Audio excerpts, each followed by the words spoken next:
Alright, we're so back. We're gaming. We're pogging. How's everyone doing? We got some dolls to start with, as usual. Hope you're all doing fantastically today. The monitor's a bit misaligned where I'm used to having it. There we go. Alright, Vandal. 1981, 178 million, fairly popular and easy, part 2. So we gotta get this in 1 or 2.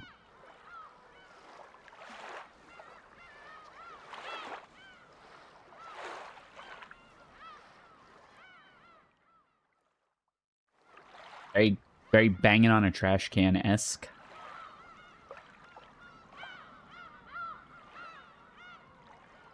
Almost like Devo pilled. Our week has been good. It has. I didn't do great in the tournament that I was in, but I had a good weekend regardless. Let's see. What's like a garage bangy, like trash can bangy 80s song? I don't know. All I can think of is Laying Down Under right now, and they don't even have that. So let's skip.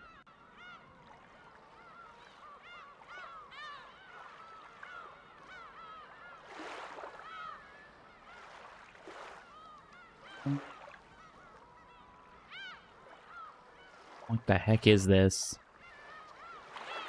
It sounds like it should be so obvious.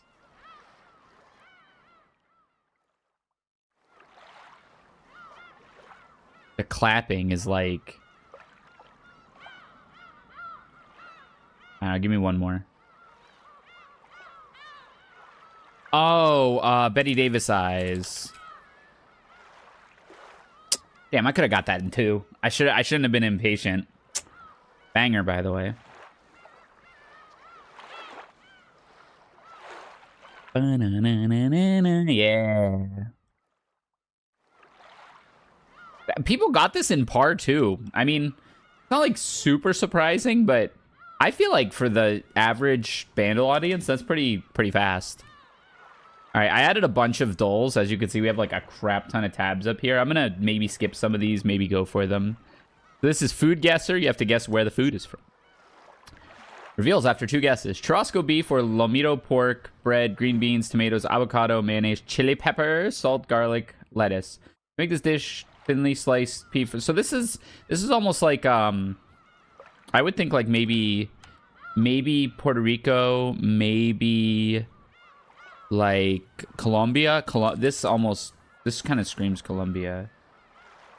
Cool. It is. What does that mean? What does cool mean? It's south of Colombia? Is Argentina south of Colombia? Borders Argentina? Crap. I'm so bad at geography, though. It's called Chacarero. Is it Chile? It is. Nice.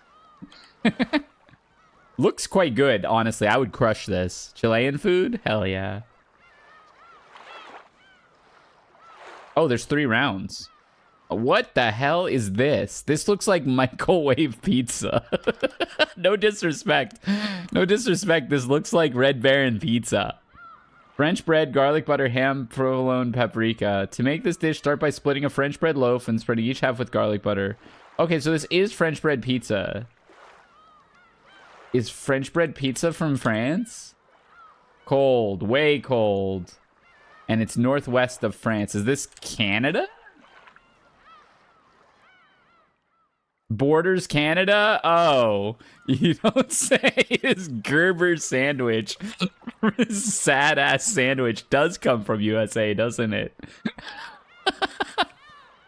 Ay, ay, ay. How did I not? I mean, I made this. I invented Gerber sandwich. St. Louis, Missouri. Look at that. Dick Gerber. Name, Dick Gerber. Occupation, Dick Gerber. Ooh, oh, shrimp. Hold on. Prawns, red pepper, red chili peppers, shallots, garlic, tomatoes. I mean, is this like a New Orleans? Is this also USA? Probably not, right? Not with a dish like, not with a bowl like that. Prawns, though? Where would you have prawns? Lemongrass, shrimp paste. Give me like a Thailand.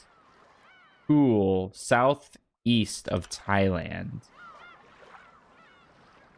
Philippines? Warmer. Southwest of the Philippines.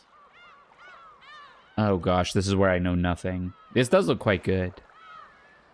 This wouldn't be India, would it? Oh, it's called Udang Balado, and we're very cold when we go to India. It's way east. Guam? Cool. I am lost. Like way south? There's no way. Is this like New Zealand? Indonesia. Okay, well, me, I guess. Final score, 8K. You scored pretty good. Average today was 11K. Oh, no, never mind. I worked it. This is the bell curve. I'm here. Okay, never mind. I borked it. Guess the audio. Oh, this is, it's something unpredictable. Good riddance. Oh, I thought I had it. This is a where? Give me a... Oh, it is Green Day, though. Look at that. This is, what's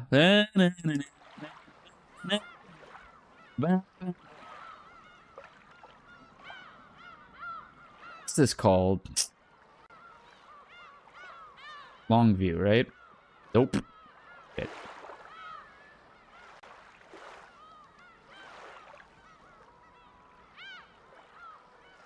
Is it called Minority? Oh, look at that. I should have just searched songs. Nailing the Green Day in one is kind of nuts, though. I'll take that. Hope Umineko's going well. It is. I am hooked. Movie to movie. So we got to get from Legends of the Fall, which I have never seen, to The Piano, which I have never seen. Okay, so I don't know anything. Okay, so Bradley is in this, of course. We got Hopkins, and now I'm lost, right? So if we go the other way, this has Holly Hunter, Harvey Keitel. Oh God, I don't know any of these people. Hold on, can we latch on to something here? Okay, hold on. I am cooked. Okay, so we're gonna have to work backwards. So we're going to work backwards. We're going to try to get to Brad Pitt or Anthony Hopkins. Umineko, yay. Hi, Rysair. How are you doing? Good. Chilling. It's Monday. I had a pretty good Monday. So we're going to have to work backwards here. Give me Holly Hunter. Trying to get to Brad Pitt. Okay, give me Batman v Superman. Give me Ben Affleck. Give me The Big Short. Isn't he in that? Shit. Ben Affleck is not in The Big Short? I'm tripping. Okay, let's go backwards one. Can I go backwards one? Okay, give me...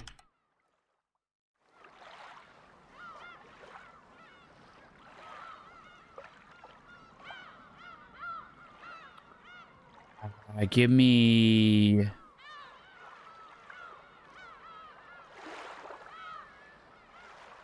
I miss Rysair. I know. I'm sorry. I appreciate that. Give me Jesse Eisenberg. Give me The Social Network. Is he not in that either? The Social Network. Give me Brad Pitt.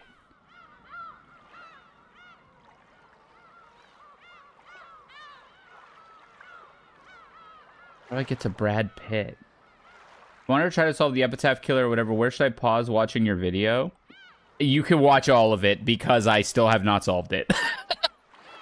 Brenda Song? The GOAT? Yeah, I saw that too. Let's see here. Give me Andrew Garfield. Give me... Oh god, I'm just lost. Give me Spider-Man 2. Give me...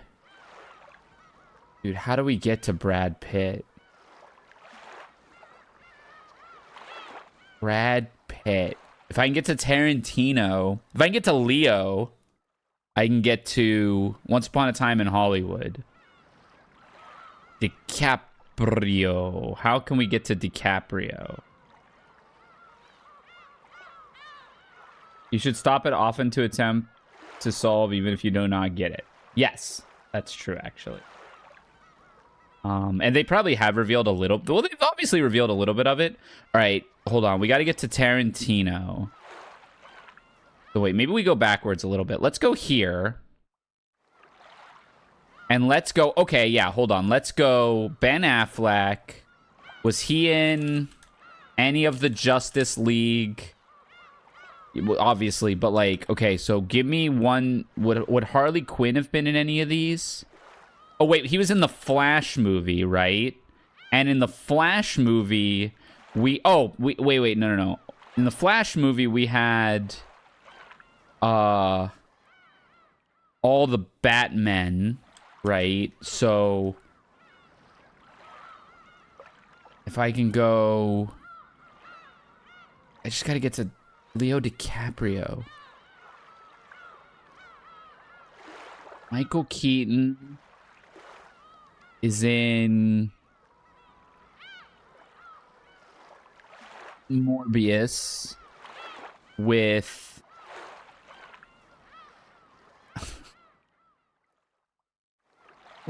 Jared Leto, who's in Dallas Buyers Club, which has...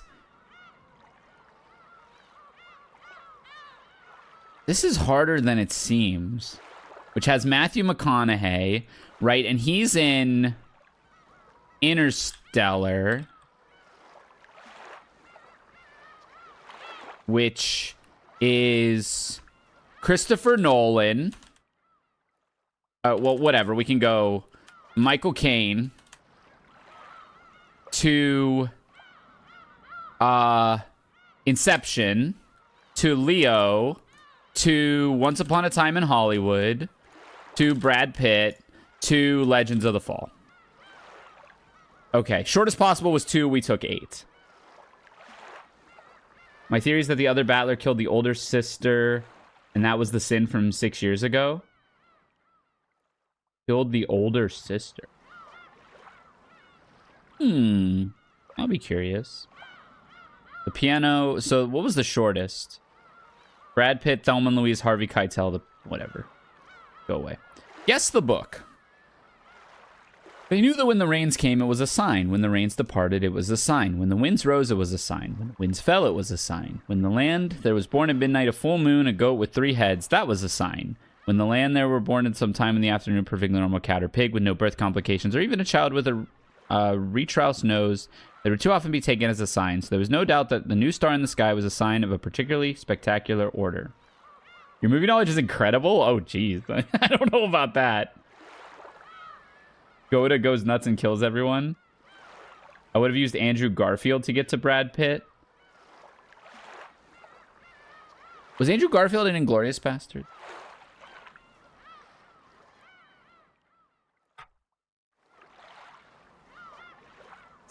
That would have worked, eh? Damn.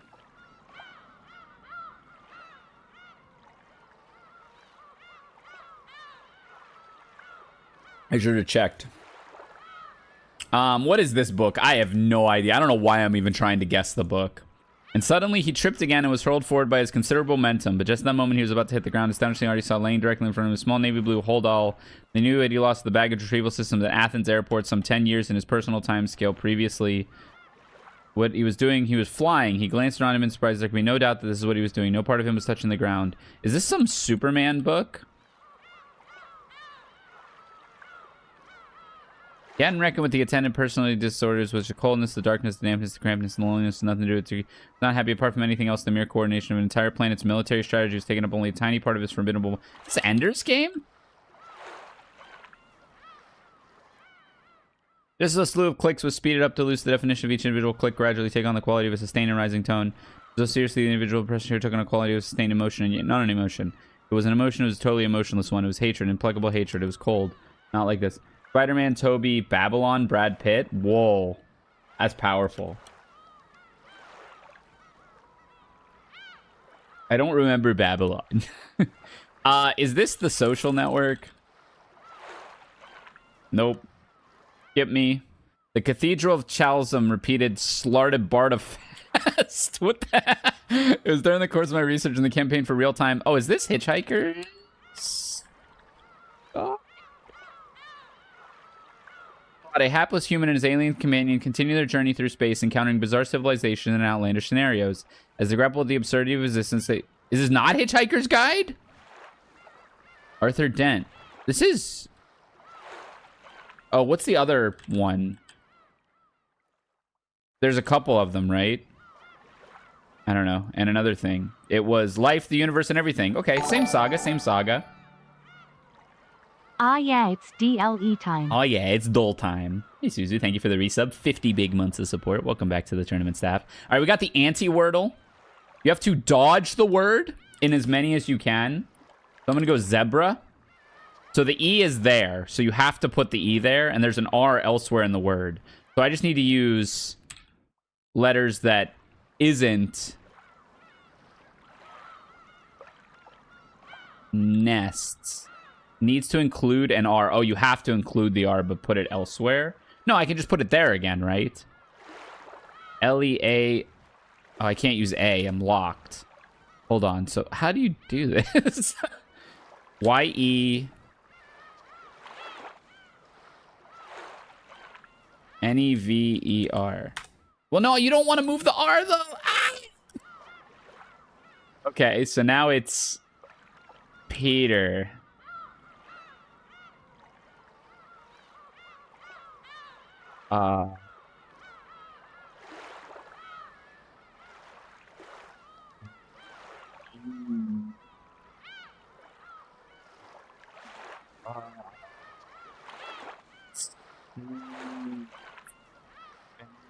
Femur. That's not how that's spelled.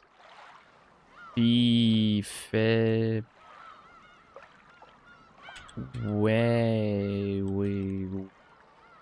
lets you use names? No, Peter is to, like, peter out.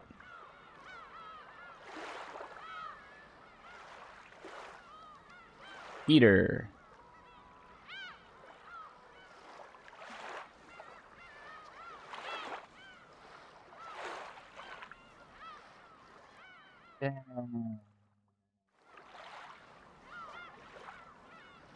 Jasper.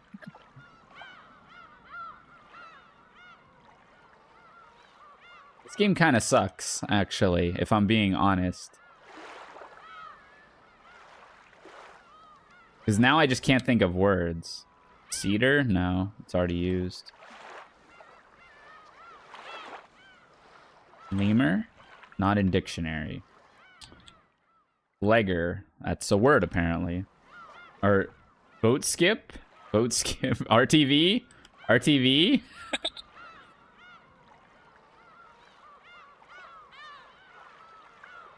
I mean, how many more words can there be?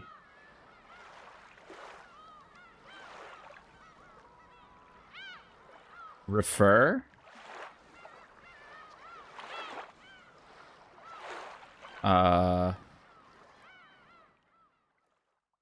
Now I have to use, so it's not fever?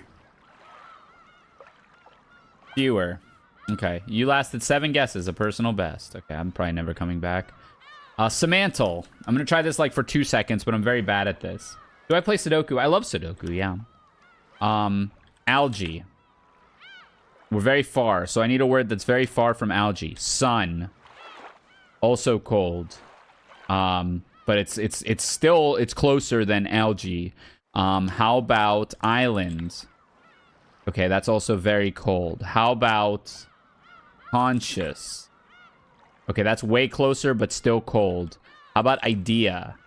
Okay, we got farther away, so it's closer. How about thought? Okay, we're getting colder. How about moral? Okay, we're getting closer again. Okay, how about... How do you even get close in this? It's close to conscious. Awake? Aware. Aware, okay. Attentive. Okay, aware is close. Alert? Nope, aware. Actually, it's the 9th closest word is aware. Right? Or how does this work? No, this is just my guess. Sane? Sane is about as close as aware.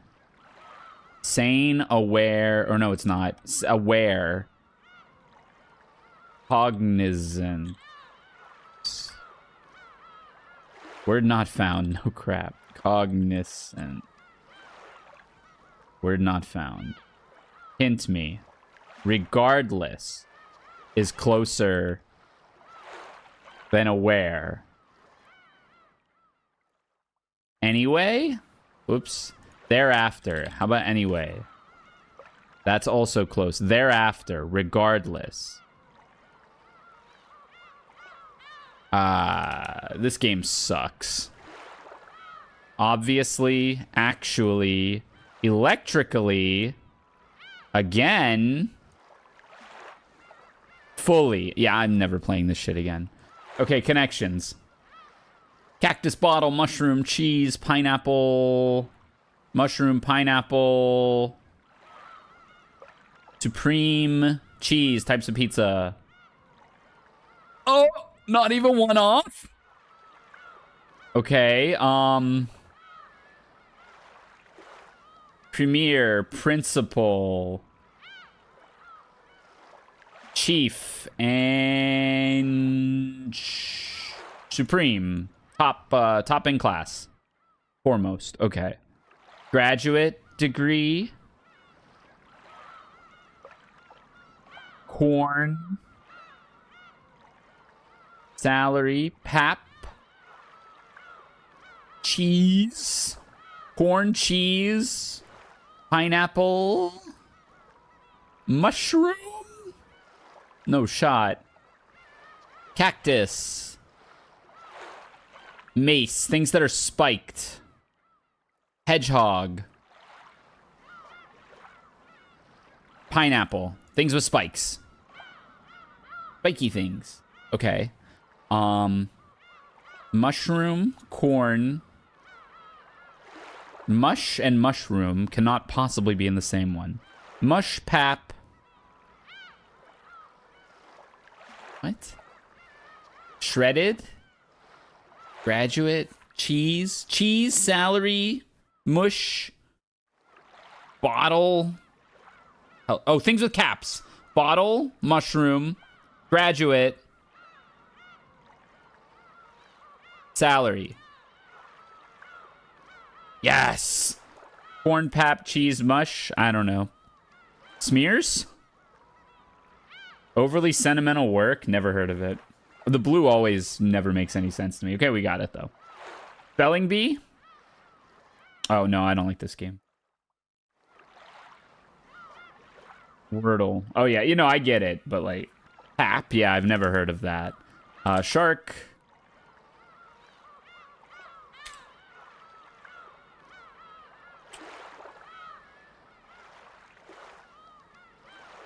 Otley. Poppy. That was a bad guess. Homie. Honey. Yay.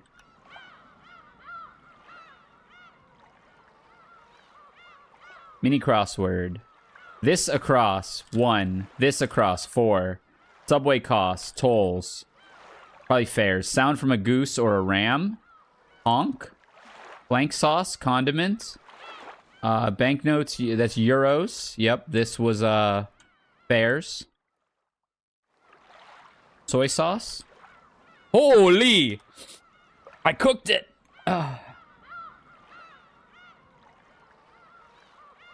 Granted, these were gimmies.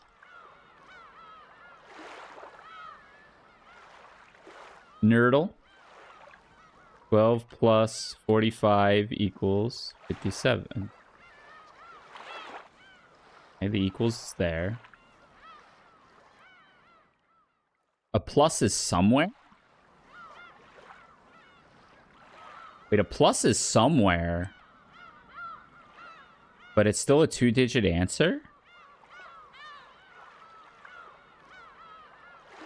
2 plus 1 plus 8 equals... let's not do 8. Let's do 9. That's also bad. So let's do 6. 2 plus 6 plus 8 plus 9 equals 17. No, we know the 7 is elsewhere, so it's probably here. 13 equals 15. We know it can't be 15. So 2 plus 1... Or no, the 1's going to be over there. I don't know how well you know me, but know that you can use many quintessential Shira Pokemon in today's Pokedoku. Ooh. Okay, so this is going to be like 2 plus 6 plus 9 equals... That would be 17. That doesn't work. Plus 7, 13. That's 15. That doesn't work either. 2 plus 6, and there's got to be a 1 somewhere. So this might also be 2 equals 10. Plus something minus 2. Ah, okay. So how about 7 plus 8 minus 2 equals 13? Boom.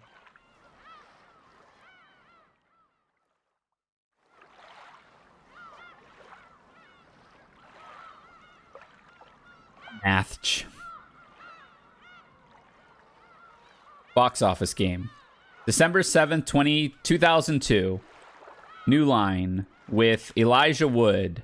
This is 2002. This has to be the Lord of the Rings, the Fellowship of the Ring.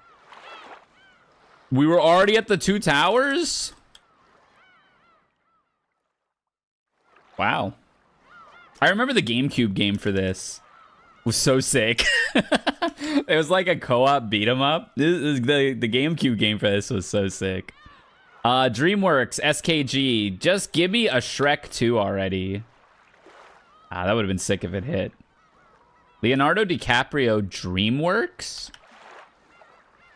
Leonardo DiCaprio, DreamWorks. Is that Treasure Planet? Is he Jim? Tom Hanks. Oh. Hell yeah, this movie owns. Warner Bros. I haven't been looking at the money. I probably should have looked at the money for the first one. Holy. Warner Bros. With Sandra Bullock. This Miss Congeniality? No. Hugh Grant, Sandra Bullock. Overdone Finished, a comedy about love at last glance. Oh, this is not a movie I would have watched in 2002, I tell you what. Dedicated environmental lawyer Lucy Kelson goes to work for billionaire George Wade as part of a deal to preserve a community center. Indecisive George grows dependent on Lucy's guidance on it. I don't... 2 weeks notice. All right. Sure. Sony Pictures with J-Lo. This Made in Manhattan. Yes, it is. And we have Miramax. Leo again. Hookin', is he? And this is young Leo. No way this is Titanic. The money's way too low. Some random Leo movie from early Leonardo DiCaprio. Is this Gilbert Grape? He wouldn't be the top build, would he? No, Johnny Depp probably would be. Daniel Day-Lewis, Leo DiCaprio. America Was Born in the Streets. Oh, what's this movie? Is this Gang? New York? It is. Yeah, this movie also owns. This Leo looks a lot older than this Leo. I know he's supposed to be super young in this movie, so that's probably the difference, but I had no idea these came out in the same year. He made more than I will make in 10 lifetimes in this single year. All right, Loldal. Give me Ari. Female, mana, not ranged. Female melee with mana. Came out after 2011. Not a mid. Give me Camille. Not a top. Not melee either. Huh? Not melee, not ranged. Oh, melee. Melee and ranged? Oh, who? Okay, hold on. This has to be easier than I think it is. Melee and ranged. Human. It's like a mode switching character. That's a bot lane? Samira? No? Jungler. From Noxus or Shurima. Yeah, Samira came out way after Camille. I should have known that. Human and something. It has to be a shapeshifter? A shapeshifter. Is it Yumi? Magically altered human. That is a jungler. Huh? Is it Kindred? No. Jungler. With mana that's melee and ranged. Their gimmick is that they're melee and ranged. Like they hit a button and they turn ranged. Or vice versa. I'm throwing. I can't remember this.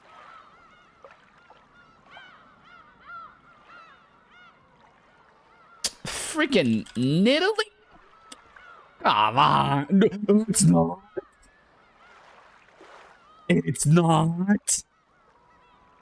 Elise? Okay, we got there. Okay, we got there. Give me a quote.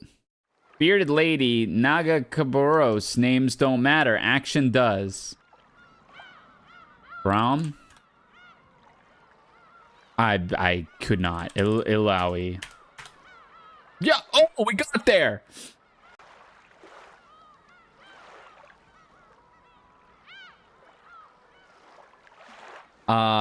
What's this? An axe. Olaf. Cute. It's not. It's his passive. Emoji. Boar. Pig? Who's pig? Bled. That's not right at all. Boar lady. Pig. Oh, sedge.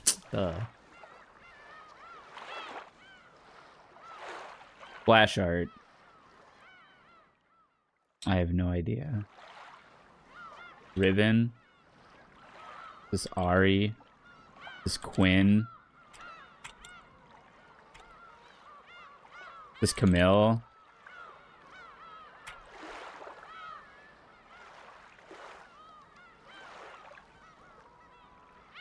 Fiora.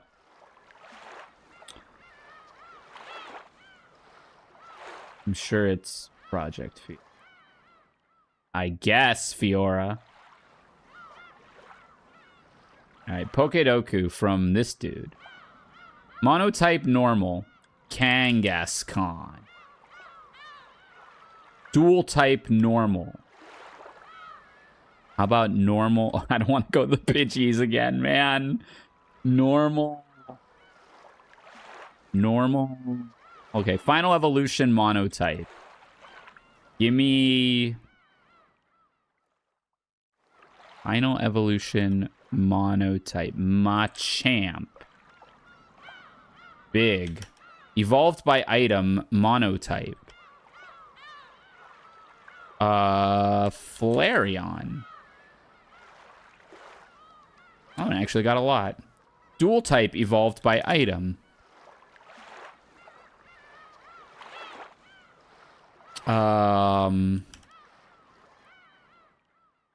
Final evolution dual type. There's a million of these. Give me freaking Beedrill. Yeah, nobody cares about Beedrill. Final evolution Kanto. Oh, okay. Kanto's the first region. Give me a golem. A golem. Wait, we are cooking today. Evolved by item Kanto. Raichu's gonna get 1 billion. So how about Clefable? That's probably the second most. Nobody remembers Wigglytuff. Boom. Okay.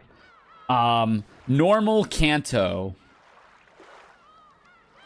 My favorite Pokemon. Well, my second favorite Pokemon. Fancy. And then dual type normal. We got an answer that will fit, but everyone's gonna say it. So let me cook on this for a second. Normal poison, normal ghost, normal ground, normal fire, normal water, normal bug, normal fairy, normal fighting, normal dragon, normal ice, normal. You just got a Pidgeotto. Like, I've never in my life 9 for 9'd. So I am locked in right now. I think I can do this. Evolved by item dual type. This one also is gonna kill me. Because I'm thinking I got the same percent in the middle, even though I went with a starter. Yeah, I mean, there's just so many you can go with. Okay, so item evolutions. You got Moonstone, Clefairy, and Clefable.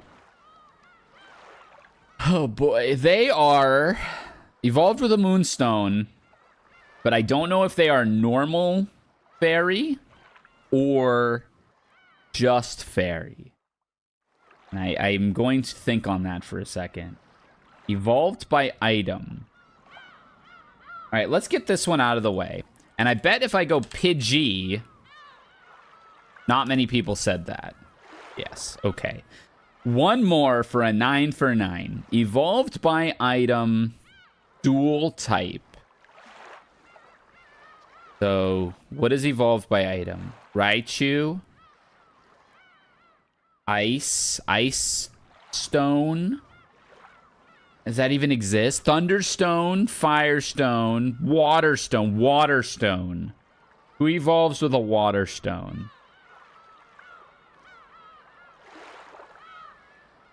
How does Psyduck evolve into Golduck? Is that Waterstone?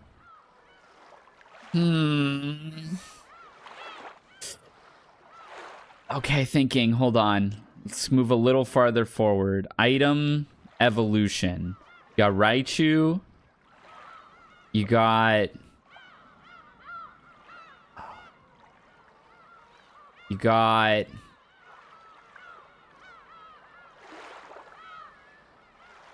Executor uses a stone, right? I'm almost certain Executor needs a stone. Yes! We got that.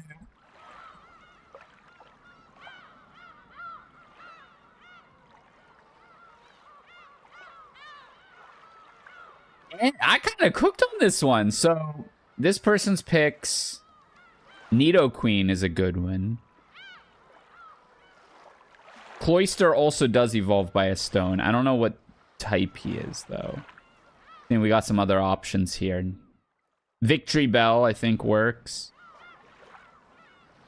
Steelix is a really good one.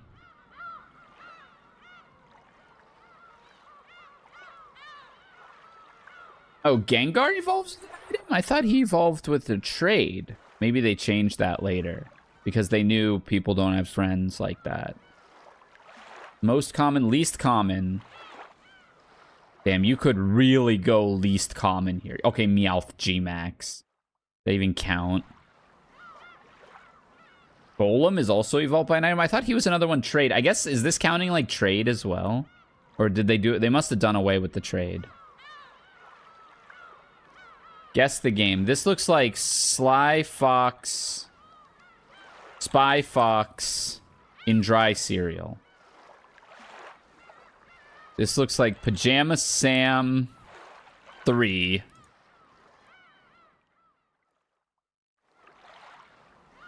What is this? Treasure Island. This Monkey Island?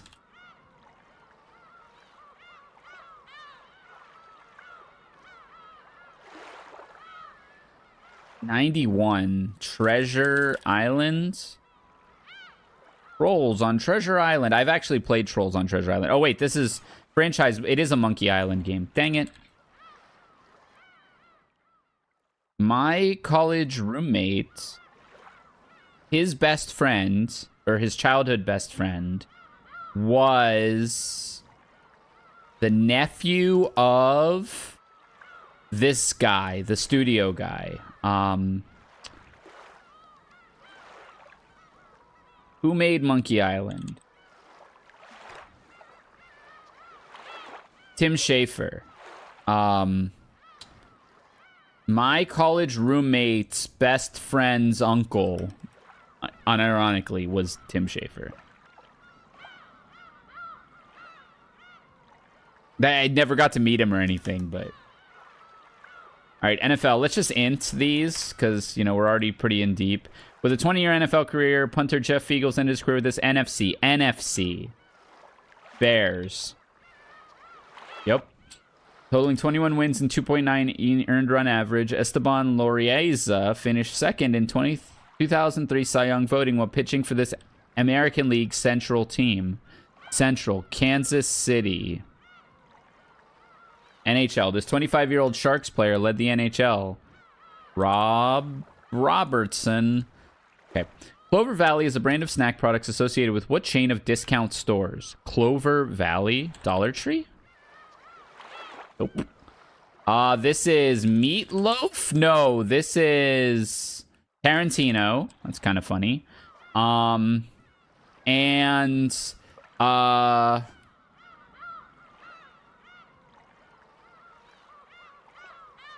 Jamie Lee Curtis? Nope. It was Tarantino, though. Beverages. In 2004, Coca-Cola and this brand of cookies announced across from Oreo. Television. What actor played Derek McDreamy Shepherd on Grey's Anatomy? No clue. Rob Robertson. Movies. Elijah Wood had a lead voice as dancing penguin named Mumble in this music. Happy Feet. And the Australian rock band had multiple top 5 hits. Need You Tonight, Devil Inside, and New Sensation. I have no idea. Men at Work. No, I'm done. 2% got the celebrity mashup. It was Annette Bening. Yep, I would not have gotten that. And last but not least, we got the Myrtle. The occult has never been Detective Logico's area of expertise, but when a theoretical theologist is killed by the investigative institute, you have to do your best. Okay, we got some people and some things. The second tallest suspect and the person who brought hyperallergenic oil had a history together.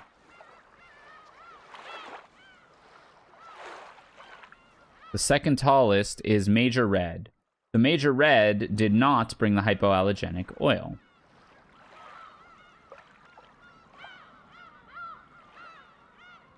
Patrick Dempsey? Oh yeah, I didn't even check the other answers. Does it say if these have a history? The acclaimed actor of the Golden Age, known as Golden Years, a real-life astronaut, the first woman to travel around the dark side of the moon, the revolutionary leader who freed Draconia from aggressive aristocracy. Chess grandmasters was always... Nope, we don't know. Okay. Silverton the Legend was not in a very romantic spot.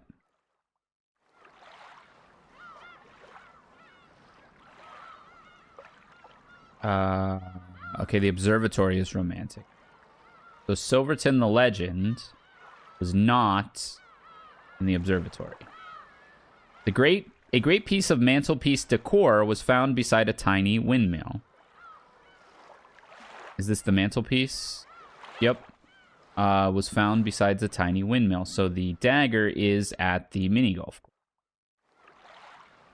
Grandmaster Rose was in a place coincidentally referenced in Dame Obsidian's famous unauthorized autobiography.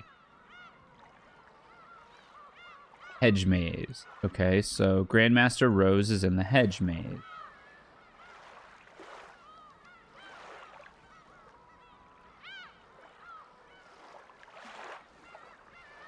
Okay. Captain Slate had a medium weight weapon. Captain Slate either has the crystal dagger or the Selene wand.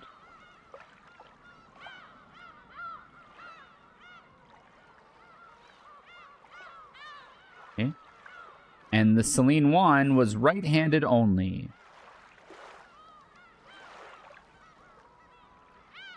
Which means Captain Slate could not have used it. Actually, that means Silverton had to use it. Which means this guy used this. Means this guy used this. This guy used this. Umineko's are crying. We have that in the background to set the scene. That means the hedge maze is where the hypoallergenic oil was. That means this is an X. And then the body was found in the Great Tower. The Great Tower, meaning it had to be the Selenite wand or the deck of Marrow cards. And it had to be Captain Slate or the red guy, Major Red. We can probably... Okay, so hold on. Captain Slate could not have been in the observatory. So this could not have been the observatory, so that has to be here. So it is the Great Tower with the Selenite wand, and it's Captain Slate.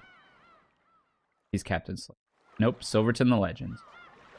With the Selenite wand in the Great Tower. Ding, ding, ding.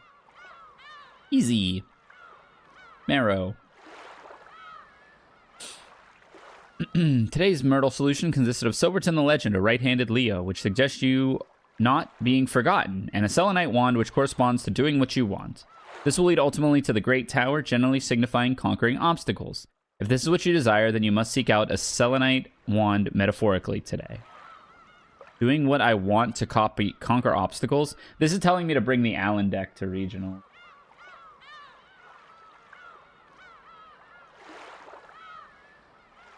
Let's play Umineko. Thank you for sitting through the dolls. I hope you all are warmed up with your brains now. We learned about the history of Beatrice and Kinzo a little bit in the last one. And now I think we're going to see how they came to get all that gold.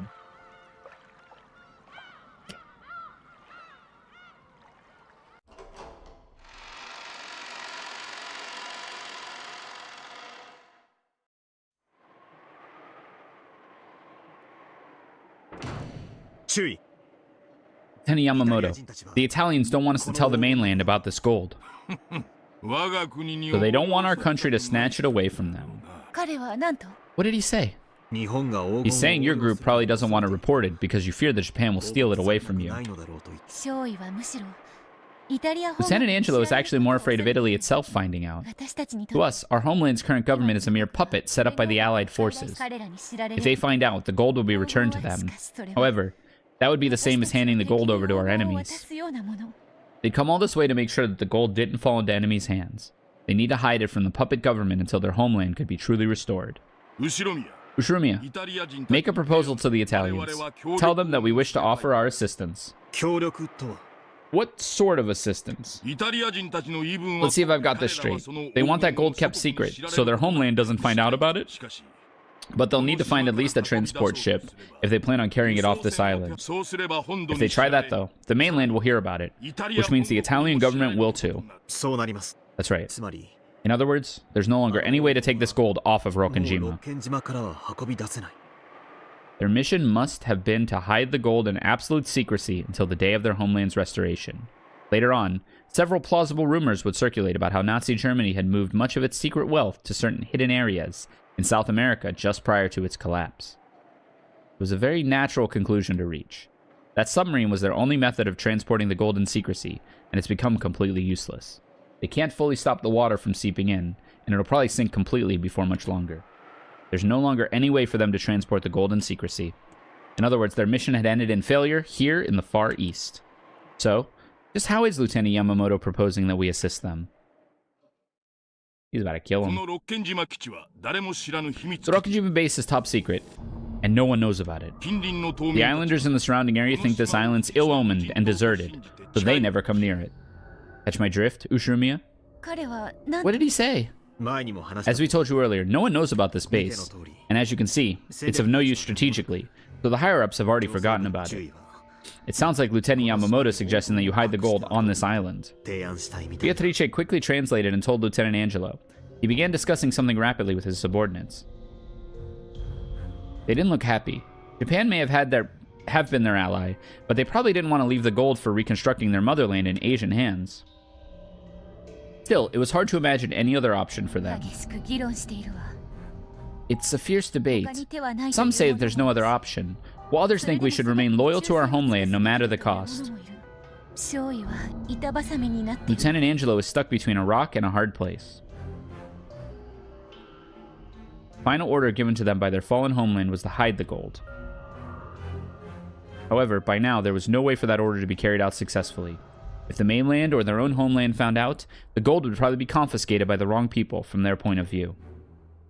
He really wanted to carry out their homeland's orders faithfully. Lieutenant Yamamoto's proposal was extremely reasonable. Though he couldn't understand their words, he seemed to realize how divided they were. If we help out, we'll be able to hide the gold in total secrecy. Fortunately, there's an abandoned tunnel that stretches all the way across this island. Nekamo, thank you for the follow. Hi. Welcome to the Challengers. He's saying that if you hide the gold underground and bury it on this island, no one will be able to find it. Our side is saying that it sounds like a realistic proposal. However, there seems to be some resistance to accepting Japanese help. It seems they're having difficulty coming to a decision. Do you really have a choice, Italians? You don't think you can hide that gold without our help, do you? And I doubt you want to leave it lying around on the beach for much longer. Lieutenant Angelo wants to minimize the number of people who know about this gold. He doesn't trust the Japanese, but it looks like he's decided that Lieutenant Yamamoto's plan is the best possible option. But he seems suspicious. About what? It's wondering whether they really intend to move a full 10 tons of gold and swear themselves to secrecy without any sort of compensation. 50%. Sir, you can't be. Hand over half the gold to us. With that as our work wages, we'll hide the other half nice and safe for them. He's telling you to give us half of it. The instant Beatrice translated that sentence, Lieutenant Angelo slammed his hands on the desk and stood up. Instead of flinching, Lieutenant Yamamoto, true to his boasts of once being a thug who everyone feared, actually looked even more relaxed and confident than he had previously. After all, they really don't have an option to refuse. We could demand 80% if we wanted. I've lowered that to 50% as a sign of good faith. Of course, we aren't the only ones with leverage here. If the Italians decide to leak this to the outside, all of the gold will probably be taken by Japan or Italy. We won't get even a single yen out of it. This can only work if we're both partners in crime here. He's saying we should all be partners in crime of this embezzlement. By now, he's already moved on to speaking as an individual, not as a soldier. I don't believe it. But the gold has blinded him. Lieutenant Yamamoto was grinning. It really did look as though he had been blinded by greed, just as Beatrice said. If they leave it piled up where it is, you can be sure they'll be noticed when the boat comes for them from the mainland. If that happens, none of us will profit. They ought to accept our proposal and hide the gold as soon as possible. Oh, I missed your question. What music do I have that has seagulls calling? That's just the Umineko start menu. It sounds like Lieutenant Angelo is dead set on the Japanese and Italian governments not finding out about this. He wants to carry out his duty until the end. So, what exactly does that mean? He wants the gold buried deep within the island, even if he has to pay some percentage to buy your silence. Of course, some of his subordinates object strongly. They're saying that 50% is out of the question. Ushirumiya? How are they doing? They also don't want any more people laying eyes on the gold. However, they seem to object to the portions. Lieutenant Angelo says they'll consider 10%. 10%? They're gonna kill y'all.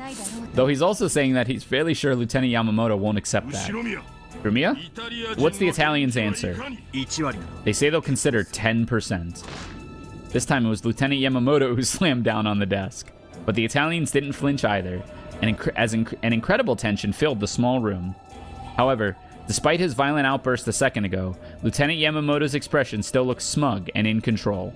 He was probably confident that he now had the initiative. 10%? Now there's a modest proposal. Okay, sure.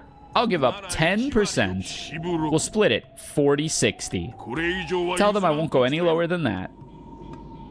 40 for the Japanese, 60 for the Italians. The lieutenant was talking, though. But in truth, these negotiations weren't being made on an equal footing. If the Italians had just wanted the gold for themselves, there wouldn't have been much of a problem. But what if they were true patriots and decided to return the gold for the purpose of reconstruction, even to the defeated puppet government of their homeland? If so, they would probably report the existence of the gold to the Italian embassy. Eventually, the Italian government would position the Allied nations for the retrieval of their gold. It probably wouldn't all make it back to Italy, but it might be used effectively to repair and rebuild their battered towns. If that happened, Lieutenant Yamamoto and his friends would only be able to sneak out a few ingots at most. He was greedily planning to make it his own treasure island, so that he and his subordinates could have an enormous fortune all to themselves. If he wanted to succeed, the Italians would have to keep the presence of the gold quiet. I think everyone's gonna die here. Oh, actually, if Beatrice kills all of them, that would make her a fairly witchy individual. That would be why she's called the Golden Witch. Maybe she kills everybody. But there's one thing I don't get. If Lieutenant Angelo doesn't want to let anyone have the gold, he could have just let the submarine sink. Why did he have it unloaded? I'd rather not think about it, but Lieutenant Angelo might have started planning to embezzle the gold as soon as he realized that their mission would be impossible to complete. Right now, he's asking his subordinates for their opinions, both his soldiers and as individuals with families waiting for them back home. The more straight-laced soldiers are furious. The discussion between the Italians was becoming fierce and emotional, as it does. Though their homeland had fallen, they'd come all this way in accordance with its orders. They had probably been given this mission because they were particularly faithful and duty-minded troops. It seemed they couldn't agree on a foreigner's proposal to embezzle and split up the gold. Lieutenant Angelo looked like he was doing all he could to calm the unexpected fervent rage of his subordinates. Looks like this gold is blinding them, too. Everyone's mixing up their true feelings with how they want to be seen, and they can't make up their minds. How's their answer coming? Ushirumiya. Biche. Lieutenant Yamamoto's asking for an answer. They're saying they want some time to think. I had you to talk to, so I was able to distract myself from our current situation, but that wasn't true for the rest of them. They lost a lot of comrades at the end of a very long journey, and now they're here and in a tight spot. They've even lost their mission, the one thing they could depend on to guide them. They don't know what to do. Sir, they say they'd like some time. Sure. Let them talk it over all they want. But they'd better not take too long. We're gonna hide this gold. That'll take time and effort. Make your decision before noon tomorrow. That's all, Italians. He's giving you until noon tomorrow. That bastard. He's practically threatening you. Lieutenant Angelo says he'll ask for everyone's thoughts on the matter. Which way do you think they'll go? It'll probably be tough going. Seems like Lieutenant Angelo is willing to consider splitting it, but his subordinates and the others will probably oppose that. All of them have lost close friends on their voyage to the Far East. They're firm in their desire to do their duty for our homeland. Will they refuse Lieutenant Yamamoto's proposal? Even if they do, the gold will just fall into someone else's hands.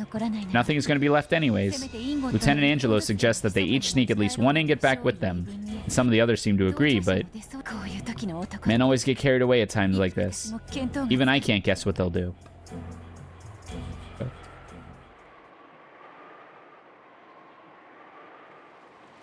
I imagine the Italians had some complicated feelings about all this.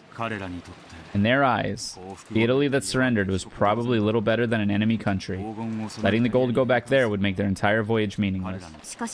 However, embezzling and divvying up the gold would also make their whole voyage meaningless. The country that felt obligated to serve had already fallen.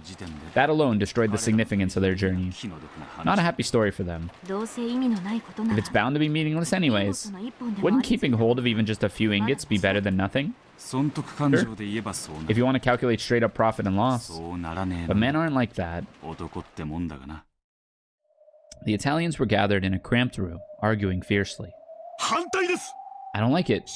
We must remain true to our soldier spirit until the end, for the sake of our fallen comrades. And how do you define remaining true? By hiding the gold on this island? By accepting the proposal of those Asians? We can't trust them. Especially that Yamamoto person. We mustn't let our guards down. Unloading the gold and letting the Japanese see it was a huge mistake. We should have let it sink with the sub. Oh, yeah, wonderful idea. Let's just sink it right inside a Japanese base. It would have been pulled up eventually. That wouldn't hide anything. It doesn't matter. There's no way to get the gold off this island without anyone knowing. If we had just taken the honorable path and scuttled the sub, none of this would have happened. We had known that the sub would be broken beyond repair. Why did the lieutenant commander contact the Japanese military and ask for help? How was he planning to carry out that mission if they found out about the gold? Our mission was a failure from the moment he asked them for help. All of us have families waiting for us back home, and we've more than done our part. I'd say. Voyaging all the way to this island country in the Far East. You might call this fair and just payment for our services.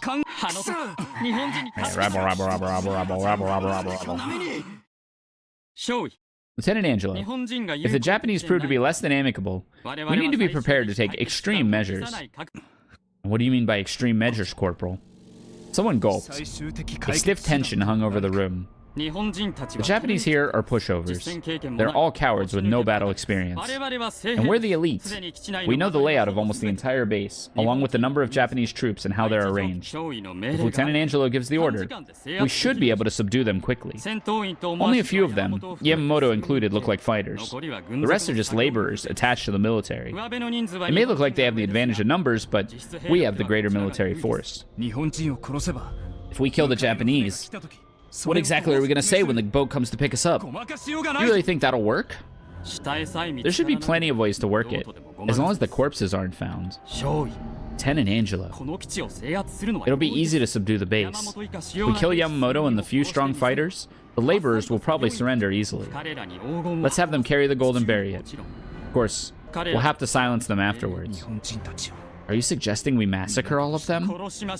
Let's do it. If we kill them all, no one will know about the gold. That moment, the supposedly locked door opened slightly, and a metal object was thrown in. Oh shit! Granada!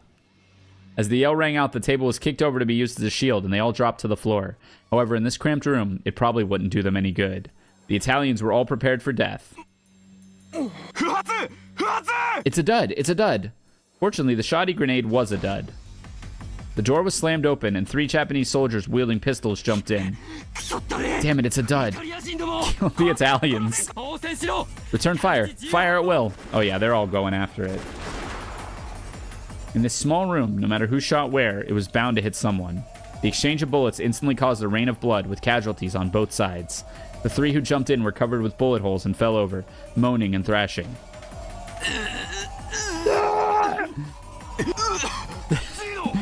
Gino! They got his lung. We can't save him. We should consider ourselves lucky. If that grenade had gone off, we'd all be dead. The grenade was still rolling about on the floor. It had been a surprise attack. Lieutenant Yamamoto had probably judged that the negotiations wouldn't go his way and had decided to make the first move. Or maybe he'd been planning from the beginning to put them in a position where they'd be gathered in one place to discuss his offer. Rokkenjima was their island. If they killed all the Italians, then not half, but all of the gold would go to the Japanese. There was a chance that the grenade might go off late. The Italians rushed out into the corridor. They heard gunfire from down the hallway. It was coming from the direction of the submarine dock. Clearly, the troops guarding the pile of gold were being attacked. Lieutenant Angelo, what are your orders? We have no choice. Kill the Japanese. Lieutenant, these guys are good. These Italians aren't your ordinary sailors. I see. They needed men good enough to guard that gold after all. We have the numbers. Oh, my favorite. Keep your cool, surround them, and kill them. Let's hunt some Italians. Holy. As soon as I heard the sound of repeated gunfire, I knew. I knew that something, which had been smoldering since the time the gold was unloaded, had finally burst. The eyes of our soldiers look at that gold hadn't been normal. Yes, those eyes had been entranced by demons. The Italians should have been pushed to the limits by the heavy burden they bore. Who wouldn't have snapped after being trapped in a distant land, where you can't understand the language or the writing? Thinking I had to do something, I ran towards the sound of gunfire. Looking back on it, it was an extremely stupid thing to do. That sound meant that there were people shooting at each other, people killing each other. And yet, unarmed as I was, I dashed toward the sound as though I was trying to mediate some schoolyard fight. It didn't take long before I learned how foolish and naive I was in the heat of battle. Hiroka! Warrant Officer Hiroka was laying face down, his entire body drenched in blood. Judging by the trail of blood behind him, it was clear that he had somehow managed to crawl here from a different room before dying. No, he was still twitching. He might not be dead yet, but on this island without a doctor, no, even if we had a doctor, who could possibly save a man who had been shot this many times in the chest? When I looked into the room he must have crawled out of, I saw 2 more blood-stained Japanese corpses. They're dead. I fell backwards pathetically on my butt, my mouth hanging open in shock. Come to think of it, that was the first time I had ever faced death in my life. The entire world was at war. Even though millions were dying both east and west, this was the first time I'd met with a person's death directly. Ridiculous. Didn't I join the army hoping to die? Didn't I whine about not being sent to the front lines? Yeah. So rejoice, Kinzo. Isn't this the death you were looking for? Yeah, things have escalated, Crimson. Why not spread your hands and yell out loud? Come for me, magnificent death. Oh, that's more like older Kinzo. Someone came running towards me. It was a colleague of mine, a Japanese man. Tajima-kun. Run! He dashed towards me, pale-faced and out of breath. His face seemed horribly contorted with terror. Mine probably looked the same. Tajima-kun, what happened? Run away! We'll all be killed! Someone yelled in Italian, and at the same time, Tajima-kun let out a scream. Then he grabbed onto me as he fell to the floor.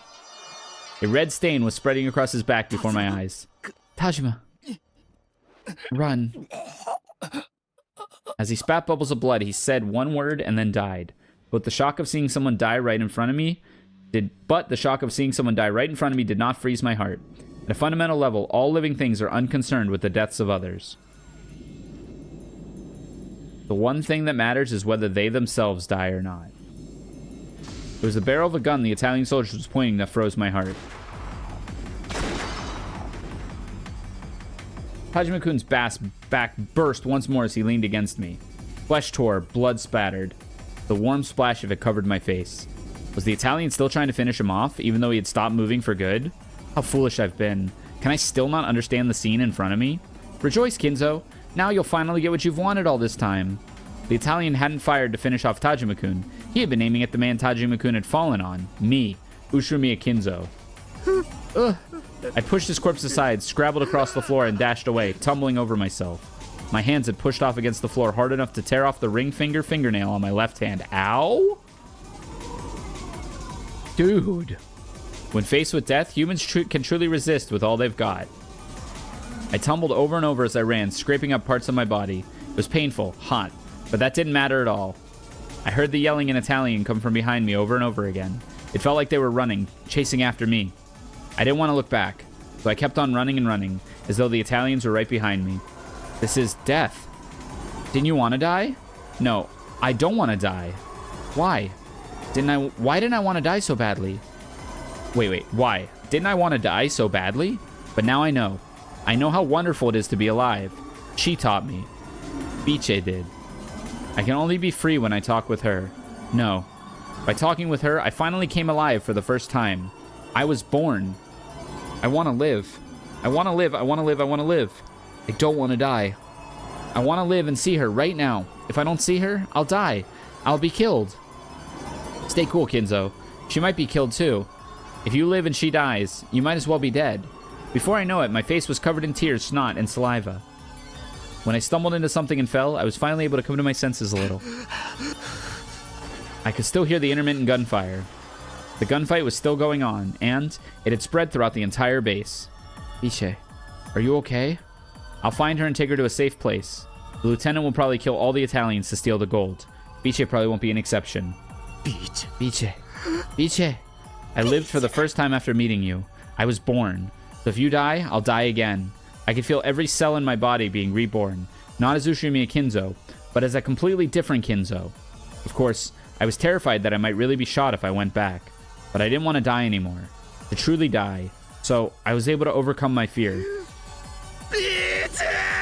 The first of many Beatrice shouts. Rubens! What on earth is going on? What is all this? There's no need for you to know. Just stay hidden there. Don't come out until one of your fellow countrymen calls for you. I heard an Italian voice. He's over there. Damn yellow monkeys. Yikes.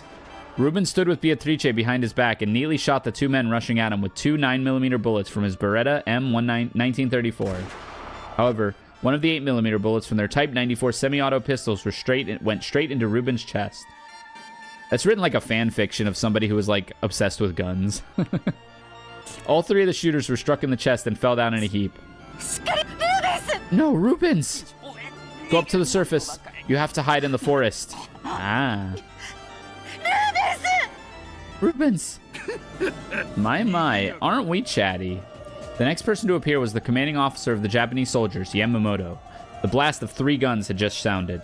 Adding on to Beatrice's screams, it was hardly surprising that he had noticed the encounter. If it had come to this anyways, we should have taken this woman as a hostage in the first place. Damn annoying, that's what they are. Yamamoto spat. Beatrice used that moment to snatch up Rubens' gun. Yeah. Well, look at you, reaching to pick up a gun without missing a beat. Italian women sure are scary. Damn, both of you screwed up. He spat his last part at the 2 dying men who lay moaning at his feet. However, what had happened to them wasn't particularly surprising. It wasn't the first time it had happened either.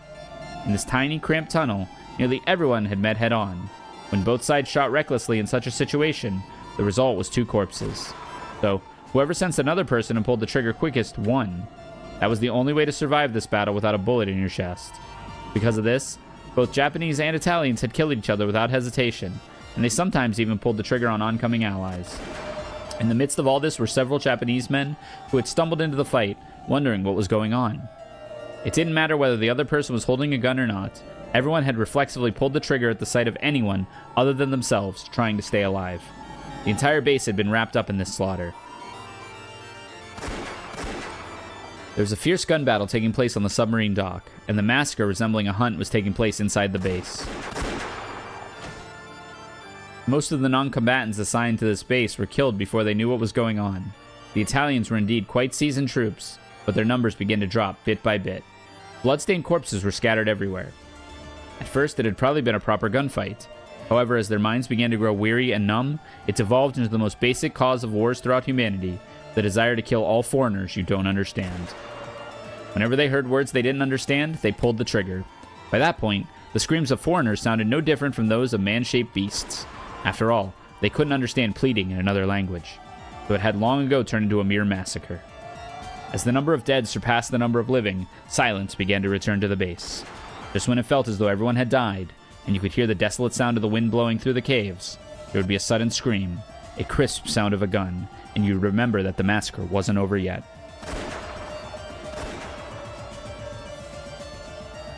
This song's good. This happened over and over again, and eventually, true silence fell. It marked the pitiful end for those led astray by gold.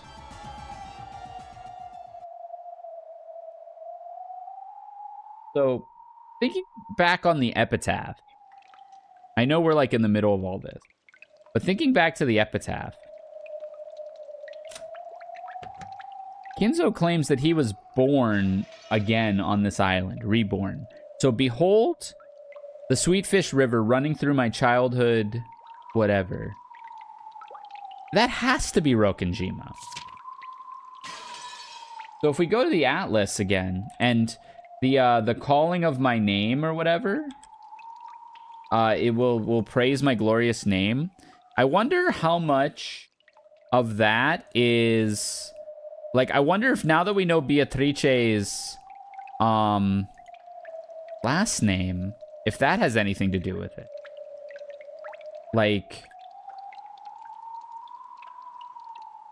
I do still have time to figure out the epitaph. Absolutely. That's why I want to figure it out. I think that village that I found south of where Rokujima kind of is on the map is definitely a clue.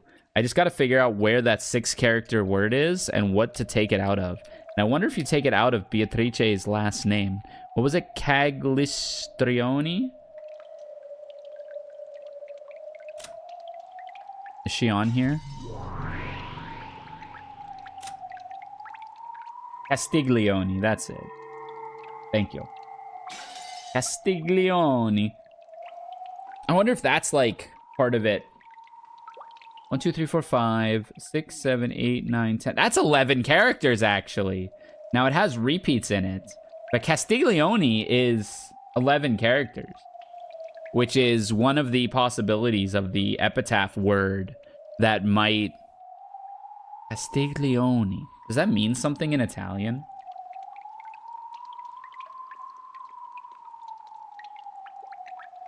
How to pronounce Castiglione? Just an Italian surname. From Castiglione, fortress, fortified town? Castiglione means fortress?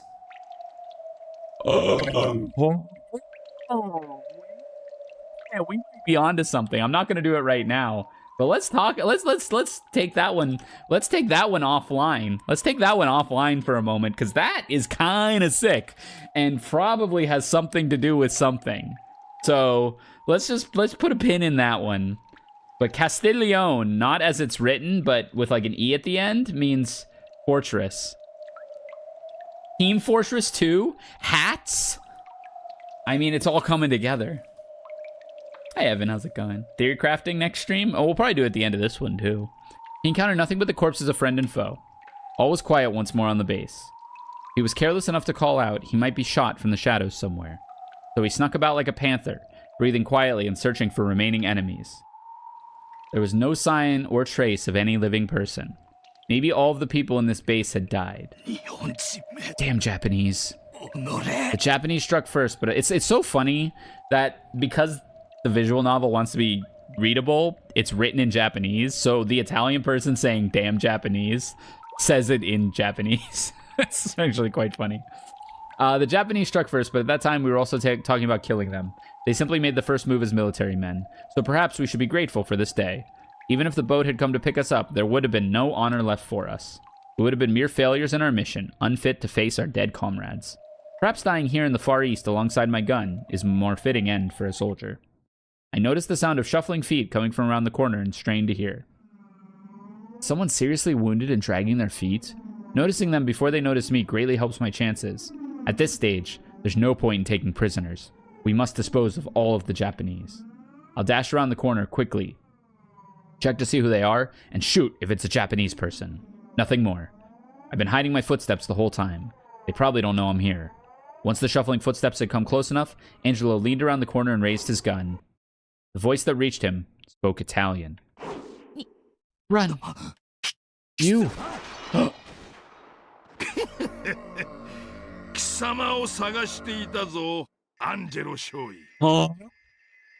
I've been looking for you, Lieutenant Angelo. That makes all of you. I've been counting Italian corpses, you see. Lieutenant Angelo, are you okay? Blood poured from Angelo's chest. His gun fell to the floor, and then his knees, and the rest of his body crumpled and stopped moving. Yamamoto's accuracy with a gun wasn't particularly stellar. However, Angelo had waited until they were fairly close before jumping out. Yamamoto had made the shot. He had managed to hit, even with a short-barreled handgun in one hand, and a woman as a hostage in the other. Really, though, our Rokujima garrison was pathetic. Am I the only one who's not dead? Crash. All of them. Can't you fight without using a woman as a shield, you brute? Let go. Quiet. Noisy, these Italian girls. If you'd just be cooperative, I'd at least spare your life. It was such an obvious lie that even he wore a bitter smile. The Italians were spies working for the enemy, and they all died along with the garrison in a gunfight. Since this was the story Yamamoto wanted to tell, he couldn't afford to have any Italian survivors. By this point, he wouldn't be able to keep the entire pile of gold, but he should be able to grab as many as he could carry. Even that would be worth a huge amount of money. Beatrice suddenly swung her head, smashing Yamamoto's nose hard. Someone help! Someone help! Bitch. She almost managed to escape. However, Yamamoto quickly grabbed her leg and tripped her. She fell on her back, and Yamamoto mercilessly stomped his foot down on her stomach and pointed his gun at her. I don't make it a hobby of taming tomboys. Die. Lieutenant Yamamoto. She had nothing to do with this. Let go of her. Kinzo had jumped out from the shadows. He was holding a gun he had stolen from one of the corpses. Shiromiya. Ah, so you're alive. Let go, you're hurting her. It was you, wasn't it? You tipped the Italians off. What are you talking about? Yamamoto didn't know that the grenade had been a dud. He'd been sure that the surprise attack would work, but it hadn't. So he'd assumed that Kinzo must have tipped them off. It's your fault the surprise attack failed and we're stuck like this. You turncoat. You're a traitor to your country. I know you've been working with them through this woman. Can't you see that you caused all this because you were blinded by gold? Run, Kinzo. This man has shot people begging for their lives. He'll shoot you too. Don't talk, Italian. If you open your mouth again, I won't hesitate to shoot. Yamamoto ground his heel into Beatrice's gut. Stop it. She has nothing to do with this. Oh? Are you pointing a gun at a superior officer? Stop and think a bit, fool. If we agree to keep the same story, we can have that pile of gold all to ourselves, okay? I could only grab a few on my own, but if we work together, we'll be able to sneak off with even more. I don't mean this as your superior officer. Let's split this equally between us as men. The last time you offered to split the gold 50-50, you tried to slit their throats. Ushiromiya. Looks like you prefer lead to gold. That's a hard line right there. Hold on, that was fire. Without any hesitation, Yamamoto raised the barrel of his gun towards Kinzo and pulled the trigger. It grazed Kinzo's right ear. If Yamamoto's aim had been just a bit better, the bullet would have slammed into Kinzo's face. Kinzo! How could you? You. Yeah. Not letting Yamamoto's momentary distraction go to waste, Beatrice lashed out and planted her right foot on Yamamoto's crotch. Hell yeah. She went right for the balls. After moaning in pain, a demonic expression flashed across Yamamoto's face and he stomped on her chest. Biche! You bitch. Die. Beatrice shut her eyes tightly, hoping that she could withstand the coming pain. No one wants to watch the moment they get shot. But Kinzo shot him.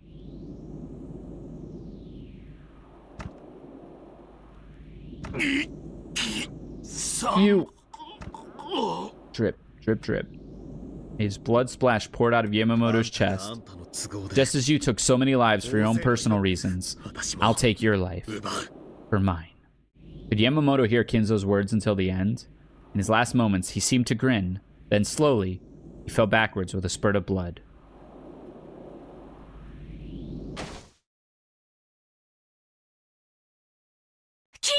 Kinzo, are you okay? I was sure you'd been shot. Ugh. Beatrice tried to stand up, but then doubled over and started coughing. Biche, are you hurt? My ribs are hurting. Will you be okay? Don't worry, Italian women don't break so easily. But thanks. I owe you my life. If you hadn't come, it would have all ended there. Yamamoto had shown no mercy. Her ribs were probably cracked. We didn't have the option of waiting, possibly for several days, for the ship that was coming. I made the decision to carry her away from the island. The man who kept yelling about preserving the secrecy of the base is lying there dead. The next island over, Nijima, is close. A small boat should be more than enough to get us there. I need to take you to a hospital. The wound might be more serious than you realize.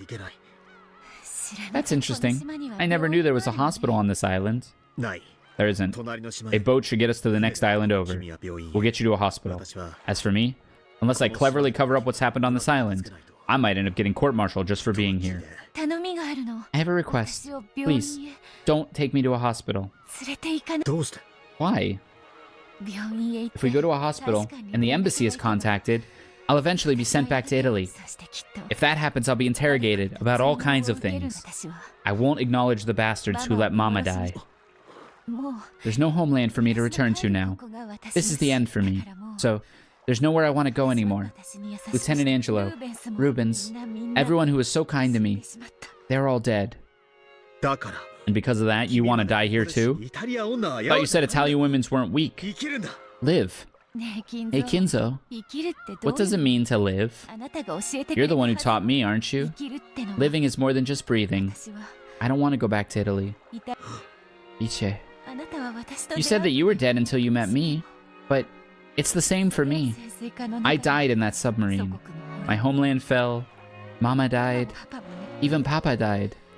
I prayed that our sub would just sink to the bottom of the ocean. So when we reached this place, I was actually disappointed that we'd survived. Then, right after that, Lieutenant Angelo started asking whether anyone could speak English. When Kinzo met Beatrice, he finally forgot about dying. And when Beatrice met Kinzo, she also forgot about dying.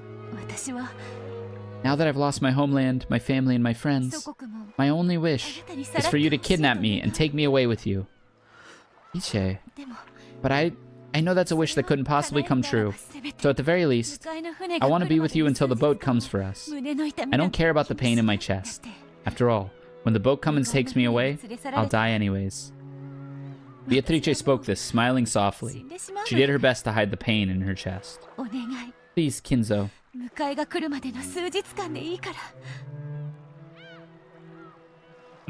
Just for the few days until the boat comes. Kidnap me.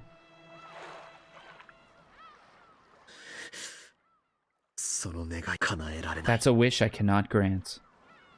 Looking apologetic, Kinzo lifted Beto up and gently sat her in the boat. Coward. The Japanese men are weak after all. You're right. I am a coward. So I can only grant you half of your wish. With a clunk, he placed it, wrapped in a jacket, in the boat. What do you mean?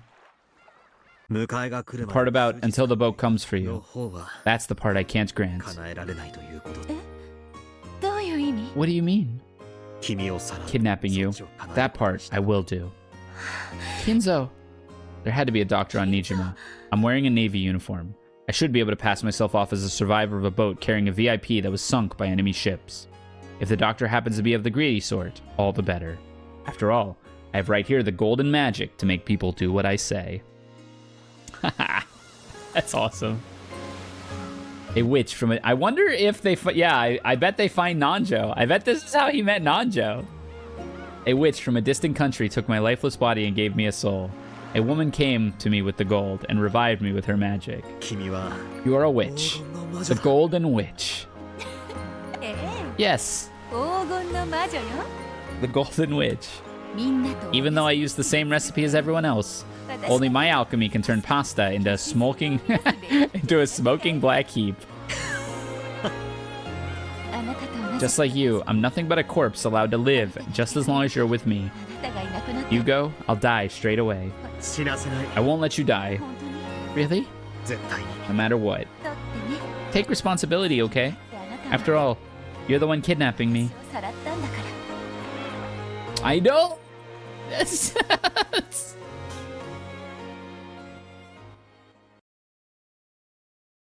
It's like so sweet, even though it's like... See. So Kinzo told you that much. Then wait, it was you? You're the Nijima doctor who grandfather took Beatrice to see? Why so shocked? It should have leapt to the mind ever since the words Nijima doctor. All of a sudden, a soldier of the Navy appeared along with a foreign woman. Of course, I was astounded. And then he actually told me to treat her wounds confidentially, since their presence was a military secret. Nanjo actually the GOAT, but is he really? Because all he did was take a fat bribe to conduct secret surgery. Was this the first time you met grandfather? Yes. That was when we first met. So you're the greedy doctor who followed orders for the sake of gold. Evan, Evan, come on. This isn't a Disney movie. That's a bit harsh. He suddenly brought in a foreign woman patient, explained to me that this was a military secret, promised that he'd pay the medical fees later, and handed me a gold ingot as collateral. I didn't want to get involved with any funny business. I was reluctant to say the least. I see your point.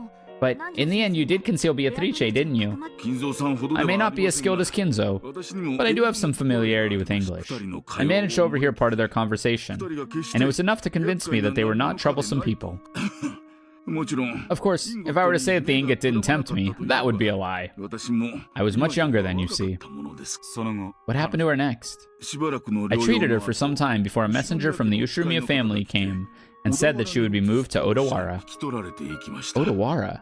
They took her away. The grandfather didn't come to get her himself? Regardless of how Kinzo explained away the incident on Rokkenshima, he probably wouldn't be able to move about freely for some time afterward. Precisely. Kinzo has said that deceiving the military was the greatest challenge of his life. So Beatrice went to Odawara, and then what?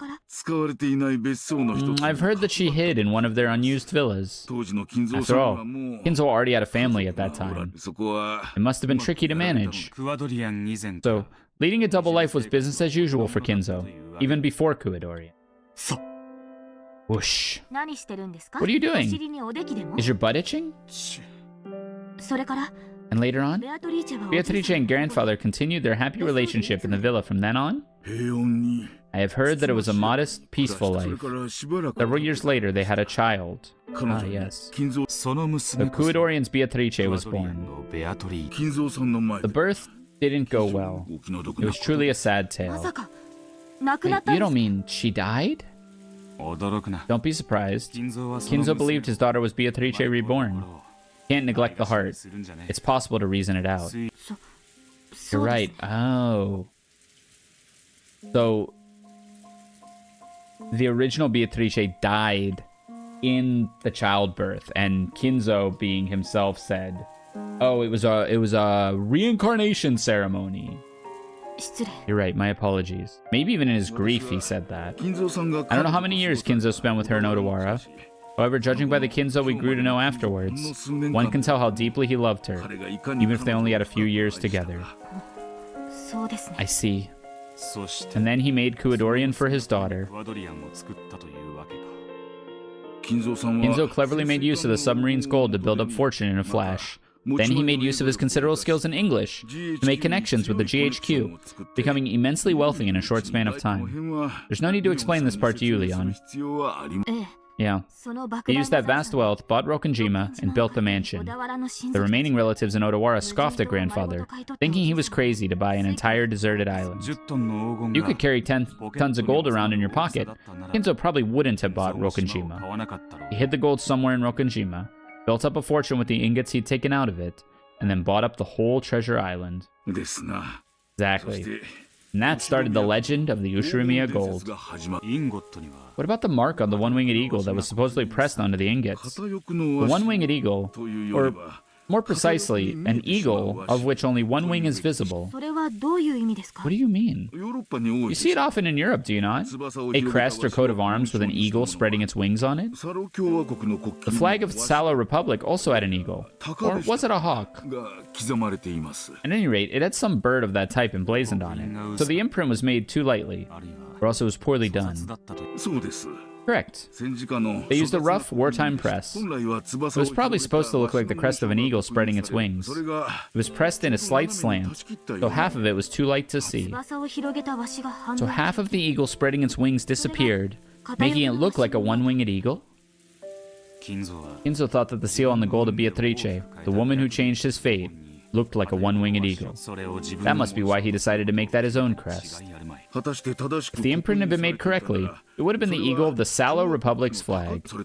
Or could it have been the two-headed? No, of course not. Passing the night away with Kinzo in front of that massive pile of gold, drinking and wondering, was truly an enjoyable experience. What nation has a two-headed eagle as a crest? However, Kinzo didn't want people using that seal to figure out what the gold had come from. The gold he took outside was all pre-pressed with the one-winged eagle design he had created. And all he did was show you the gold? What a cheapskate. Of course, after he became immensely rich, Kinzo came to me once more, saying that he'd pay me in full for the overdue medical expenses.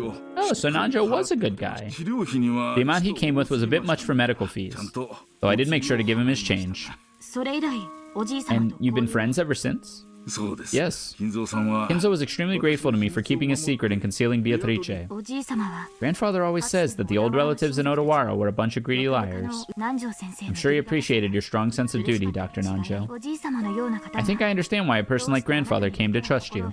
I also had some interest in foreign countries, as well as a hobby of playing chess. Kinzo and I have gotten along well ever since. It was a friendship that built up gradually, but grew strong before we knew it. Hi, Reith, good evening. Yes, we've been friends a very long time. People who deal with large amounts of money tend to be quite mindful of small amounts as well. When you refuse to accept anything more than the medical fees, that must have earned you his admiration. Ridiculous. I was just frightened by the large quantity of the money. I began to regret it later. Haha. Seems I never had real guts. No need to worry there. Guts are the one thing you've got no shortage of. Think so? Well, I appreciate the flattery. That wasn't flattery. Oh, fat joke. For at least one whole year after Kinzo's death, Nanjo had taken part in hiding the secret of that death. Of course, Natsu must have given him some hush money. Still, there could be no doubt that he had enough guts to withstand the pressure from Kinzo's children for a long time without slipping up. Now that's something that'd take real guts. That sense of duty must be part of your personality. Perhaps that is my only redeeming quality.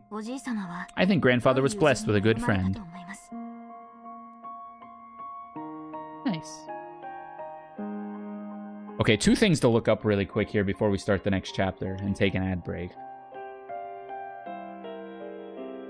Firstly, two-headed eagle crest. Double-headed eagle is an iconographic symbol of the Bronze Age, a heraldic with the Byzantine Empire, Holy Roman Empire.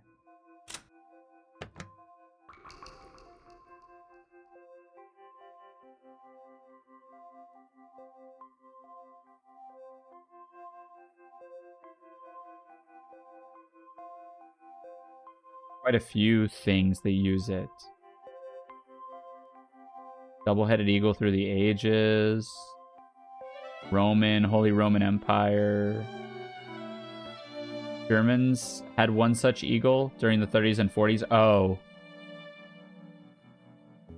I suppose that would make sense, given the time frame.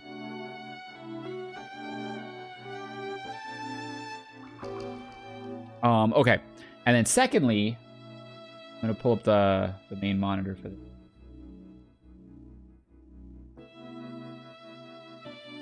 Let's go.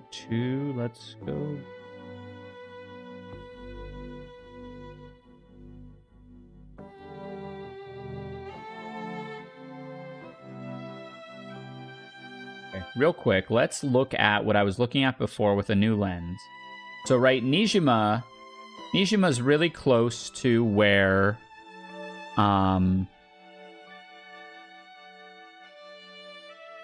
Rokkenjima is, and we know Nijima's a real place. I just gotta find it again. It's over here somewhere. There's Odawara. There's Nijima.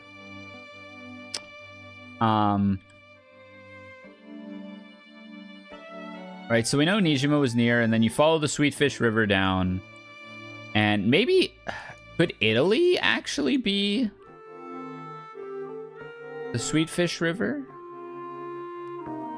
Wait, where am I? Italy's way over here.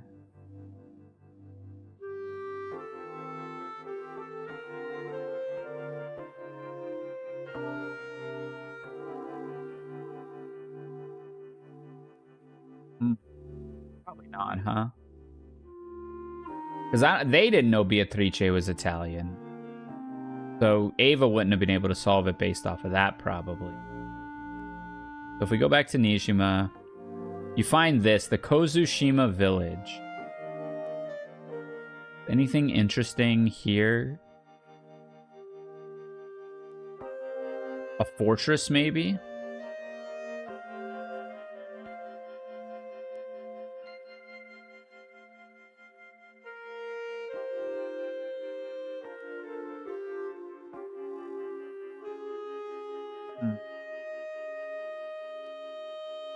No, because again, I don't think that's how Ava would have solved it. I'm sure it relates. Anyways, I'm going to take a short ad break. Be right back in 2 minutes. And then we'll keep going. Probably 2 more chapters tonight. So sit tight. Be right back.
Perfect timing. I think I've learned just how much the woman called Beatrice influenced grandfather's life. We haven't learned anything. Who killed Beatrice? Unless we figure that out, we'll never be able to get out of here. You're right.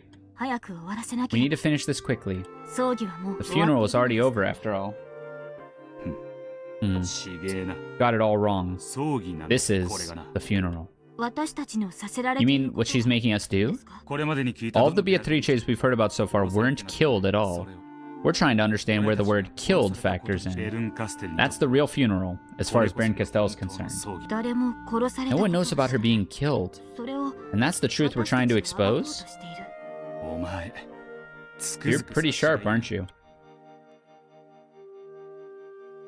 It hardly feels like I'm talking to a piece from the lower plane.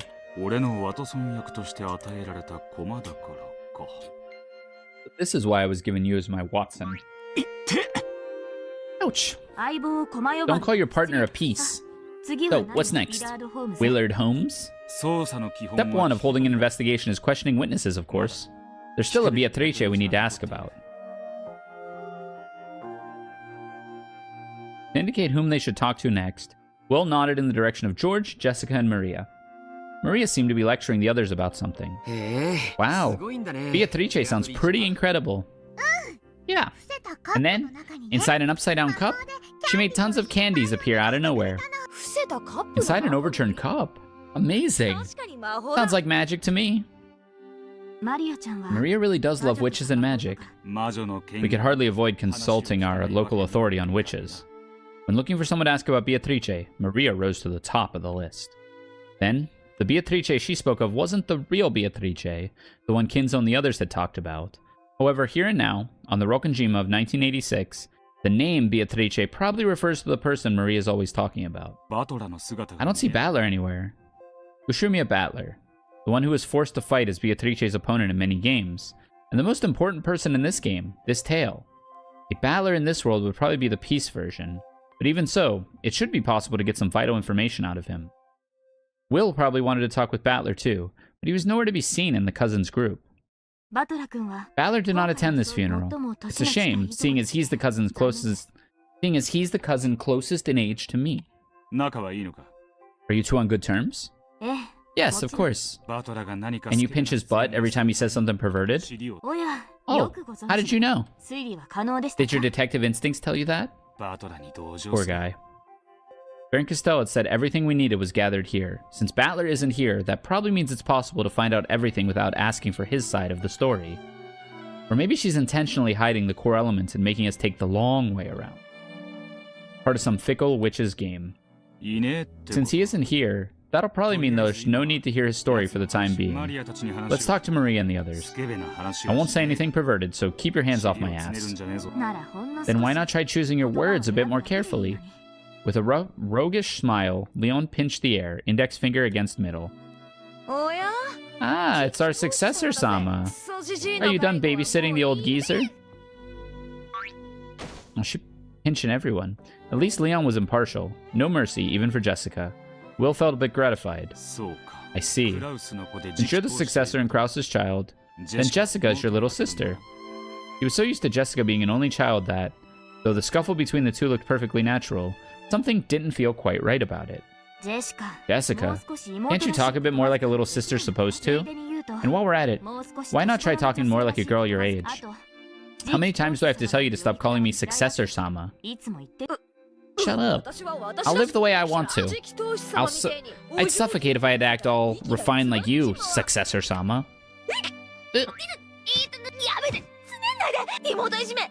This is little sister abuse, pervert. Stop it. Jessica, why are you talking like that in front of a guest? Do you want Mother to scold you again?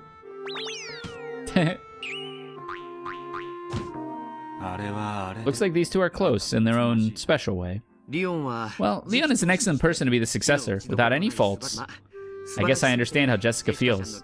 Leon might be a bit too perfect sometimes. She gets compared to Leon no matter what she does. And that made her rebel? Jessica had been born an only child.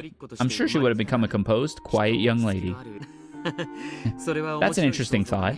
That is an interesting thought, because we know that Jessica in the other games is as she is here.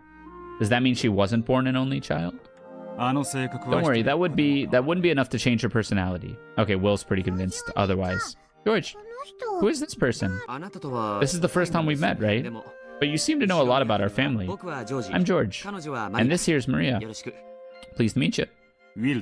Call me Will. I'm investigating Beatrice. Please tell me what you know.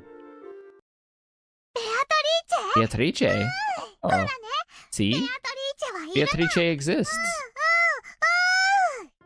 Though Maria had looked hostile towards this unfamiliar man, as soon as she heard the name of the witch she loved pass his lips, her eyes began to sparkle.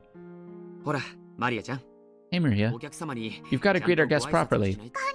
Hello, my name is Ushiromiya Maria. That's so hard to say. Ugh. I'm glad to meet someone who knows Beatrice. Handshake. Maria suddenly stuck out her small hand, and Will reached out for it reflexively.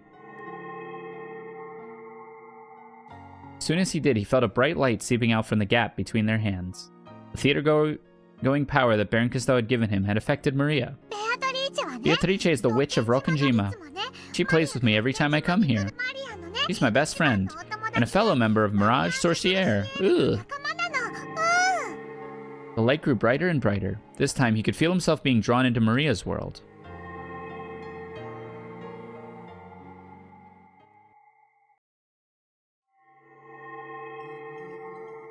I'm Ushiromiya Maria. My mama is Rosa. My papa? I don't have one. I think I remember Mama showing me a picture long ago and saying, "This is your papa." It was a picture of a man with a dark suntan on a beach wearing a swimsuit. Later on, when I learned what papa meant, I asked Mama to show me that picture again, but she said it didn't exist. But it had to have existed. When I drew a picture of it and showed it to Mama, she got really mad and said it didn't exist, or that, if it did, she had already thrown it away. Ever since then, she kept saying that I didn't have a papa.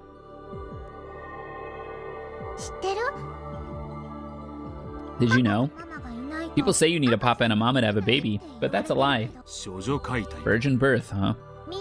Behold, a virgin shall be with child, and shall bring forth a son, and they shall call his name Emmanuel. If I was a boy, that might have been my name. Book of Matthew, chapter 1, verse 20? No, verse 23. Verse 20 is, "But when he thought on these things, behold, the angel of the Lord appeared unto him in a dream, saying, Joseph, thou son of David, fear not to take unto thee Mary thy wife." Mary? Maria? "For that which is conceived in her is of the Holy Ghost." For your father is the Holy Ghost? Everyone said that everyone has a papa. They said it was strange to not have a papa, that I was a weird, pitiful child. But when I asked Mama, she said I didn't have a papa, and that he didn't exist. She got mad and hit me even though all I did was ask. So, I didn't really understand who gave birth to me. I was an immature and misplaced creature, not a proper human. I realized I was a strange, pitiful girl, different from everyone else. My Maria is a child of inbreeding theory might be so, and it might be that her dad is Kinzo, and I don't like that. I don't like that one bit. It doesn't matter who your parents are or what other people say. You are who you are. It must have been hard to teach that to a young, immature kid. My kindergarten teacher might have said that to me when I cried after being bullied. But even those words of encouragement couldn't fill the blank space. No, the questions. Those words couldn't answer the questions in my mind. And the book is what gave you the answers? A priest came to see me. It was probably part of some lesson to enrich the minds of children through an edifying tale. For most of the children, it was just an ordinary fairy tale they might have heard from one of their teachers. Actually, I think we were just bored because it was too hard to grasp. Then at the end, the priest said something important. That God knows everything? Yeah. So I asked him, I only have a mama. I don't have a papa. Mama gave birth to me without a papa. Was that a strange, sad thing? I asked. The priest taught me, there's nothing strange about a child having no papa. After all, Jesus Christ was born of a virgin. And the one who gave birth to him was the Virgin Maria. I was surprised. Maria, the name I was given, had been showing me the answer all along. I was so shocked, I asked the priest to say it again. He said that the Virgin Maria gave birth to a baby by herself. So I asked him if that meant I could give birth to a baby all by myself too. How did he answer that? He said the Virgin Maria was with child because of the Holy Ghost. The second part of the book of Matthew, chapter 1, verse 20. For that which is conceived in her is of the Holy Ghost. That surprised me again. What do you think that means?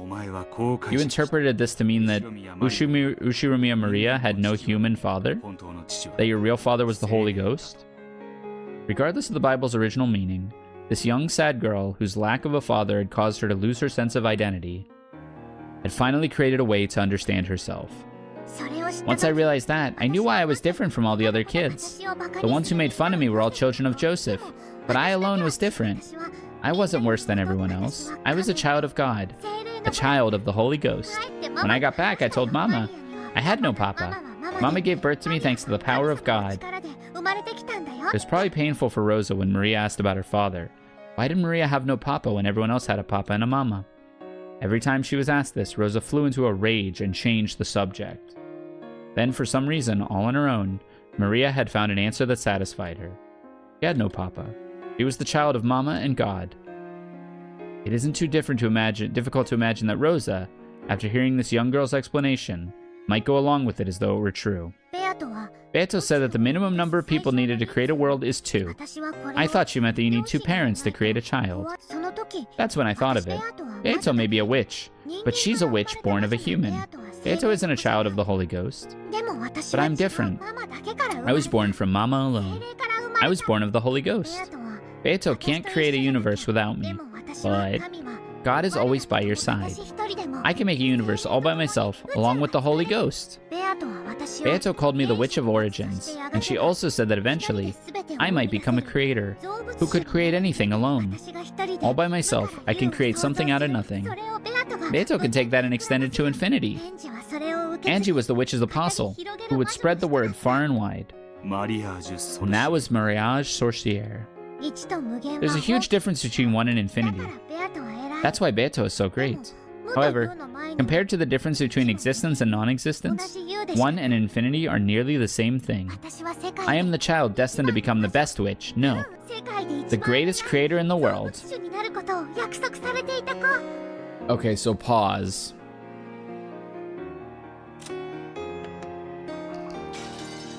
Maria became obsessed with the Bible, and it seems like religion in general, because she knows...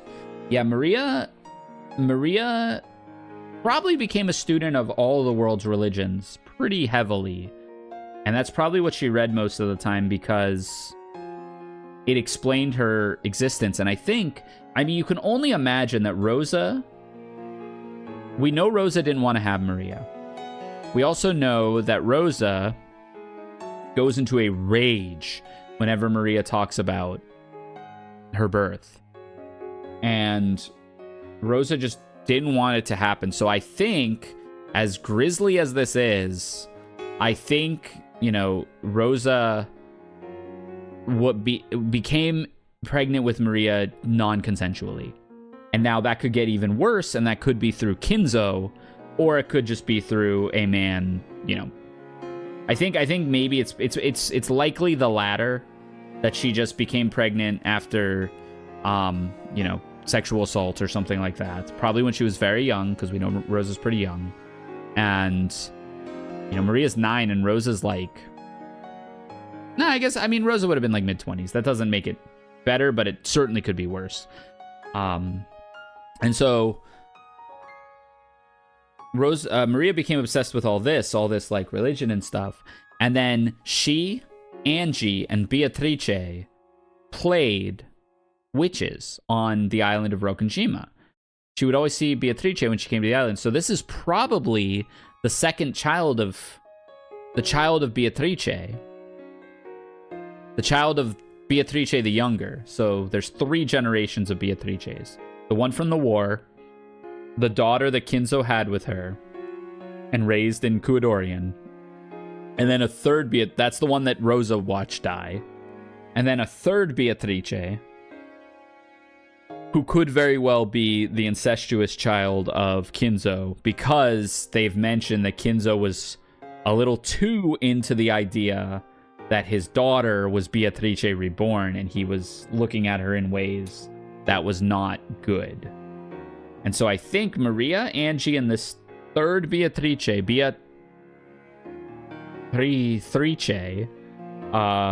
played witches together, and Maria kind of invented all this lore for herself. Mariage Sorcière was the nest to prepare me for that. I am Ushiria Maria.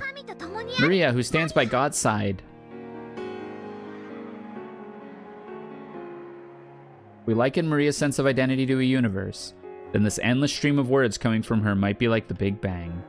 Spent so long tormented over how to interpret her lack of a father. Then, by chance, she saw a line in the Bible that looked like it secretly referred to her. She finally formed an understanding for herself. A sad girl who had hated herself for being different from all of her classmates finally found a meaning for her existence. At that moment, Maria's universe, which had once been nothingness, was born as a clump of ultra-hot, ultra-high-pressure energy. Then, later on, she went to Rokkenjima, met the Endless Witch who called herself Beatrice, and the clump of energy exploded in a big bang, giving birth to their magical compendium. That was the universe known as Mirage Sorcière.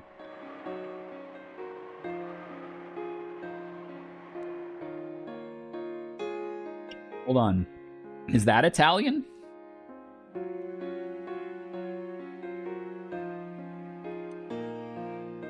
Mariage Sorcière. translate from French. It's French and it's witchy wedding. Neat. We're jumping about a bit too fast. Let's take things one at a time. Sure. Where do you want to start? After you decided that you were the child of the Holy Ghost, it's easy to imagine that you gradually became more and more interested in the occult. And then what? Once you reached that state, where did you meet Beatrice? How did the two of you interact? It really did happen all of a sudden one day. I wanted to meet the witch called Beatrice who lived on Rokkenshima. I wanted to meet her as a fellow witch. At that time you already knew you were a witch? I did. Even then, when it came to the Bible and the occult, I already knew as much as an adult. So even though I didn't use magic, I believed that I was a witch. It's a bit funny, isn't it? That's why I was only a witch apprentice. When did you meet Beatrice? I don't really remember when, but I do remember what it was like. It was really, really sudden.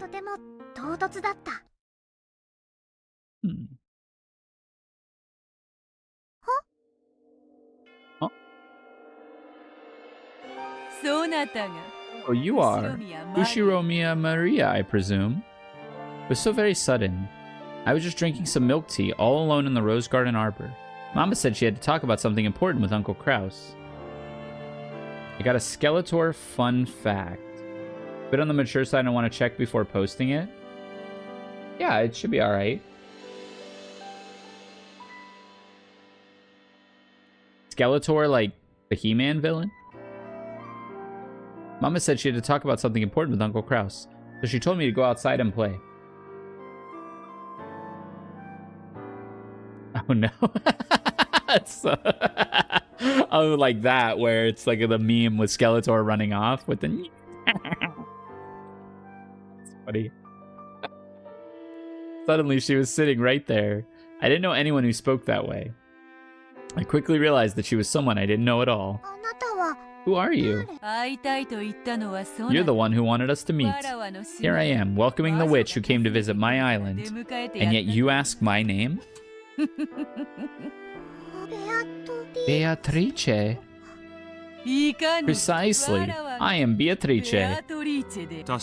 Yeah, that is pretty sudden. Yeah, really, really sudden. There are witches and spirits right next to us all the time. Try and read it in the voice? I'm not gonna do that, sorry. They just chose not to show themselves. And when they do show themselves, it's always sudden, as though they've been there the whole time. That's what I learned that day. Then you and Beatrice became friends. Yeah. She stayed and chatted with me the whole time until Mama was done with her work. We talked about magic and witches. Anyways, have a good day. Thank you. You have a good day too. Thanks for the laugh. And about how I was a child of the Holy Ghost. And what was your impression of Beatrice then? I don't like saying it, but my knowledge at least was better than hers back then. At first I thought she wasn't a very good witch. Well, that was just my conceit. There are so many different kinds of magical compendiums. Plus mine was based on self-study. I probably only viewed Beato that way because the magical compendium was different from mine. It wasn't long before I came to regret that and apologized. Apologized? Did Beatrice do something to win your respect? I see. So she showed you magic. Okay. Hear me out.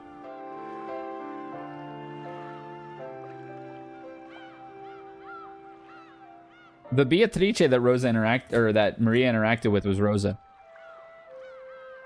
Rosa, having no other way to connect to her daughter that she is ultimately concerned about, but doesn't know how to connect with, creates this Beatrice persona that she dons on Rokkenshima. And spends time with Maria that way. Puts on maybe a wig, puts on a costume, and, you know, she would know what Beatrice looked like because not only of the portrait, because the portrait wasn't even necessarily up yet, but because she saw her in Kuadorian when she was younger. And so maybe, you know, Rosa tells... Actually, that makes a lot of sense. Rosa tells Maria to wait somewhere, and then, you know, sneaks off, changes costumes, and comes out to play with her daughter. You solved it. Rosatrice is the solution. It makes a lot of sense, right? And like in a lot of ways, you know, Rosa hates herself, and in kind of dissociating and becoming Beatrice, she can actually spend the time with her daughter that, you know, they both really want. Does that mean she committed the murders? I don't know. I'm saying, even if that's true, does that mean she committed the murders? I don't know. Rosa seems like a likely suspect, but she dies pretty early on in a lot of the stories. And again, if she's the one telling the story, she also was in the gold vault when Ava was there. She also was in the gold vault when Ava was there. So, like, she found the gold, too. She solved the riddle, too. And in episode 5, when Battler was talking to Rosa, she seemed to have a pretty good idea about this riddle as well. She'd been thinking about it for a while. It was almost like she didn't want to say the answer.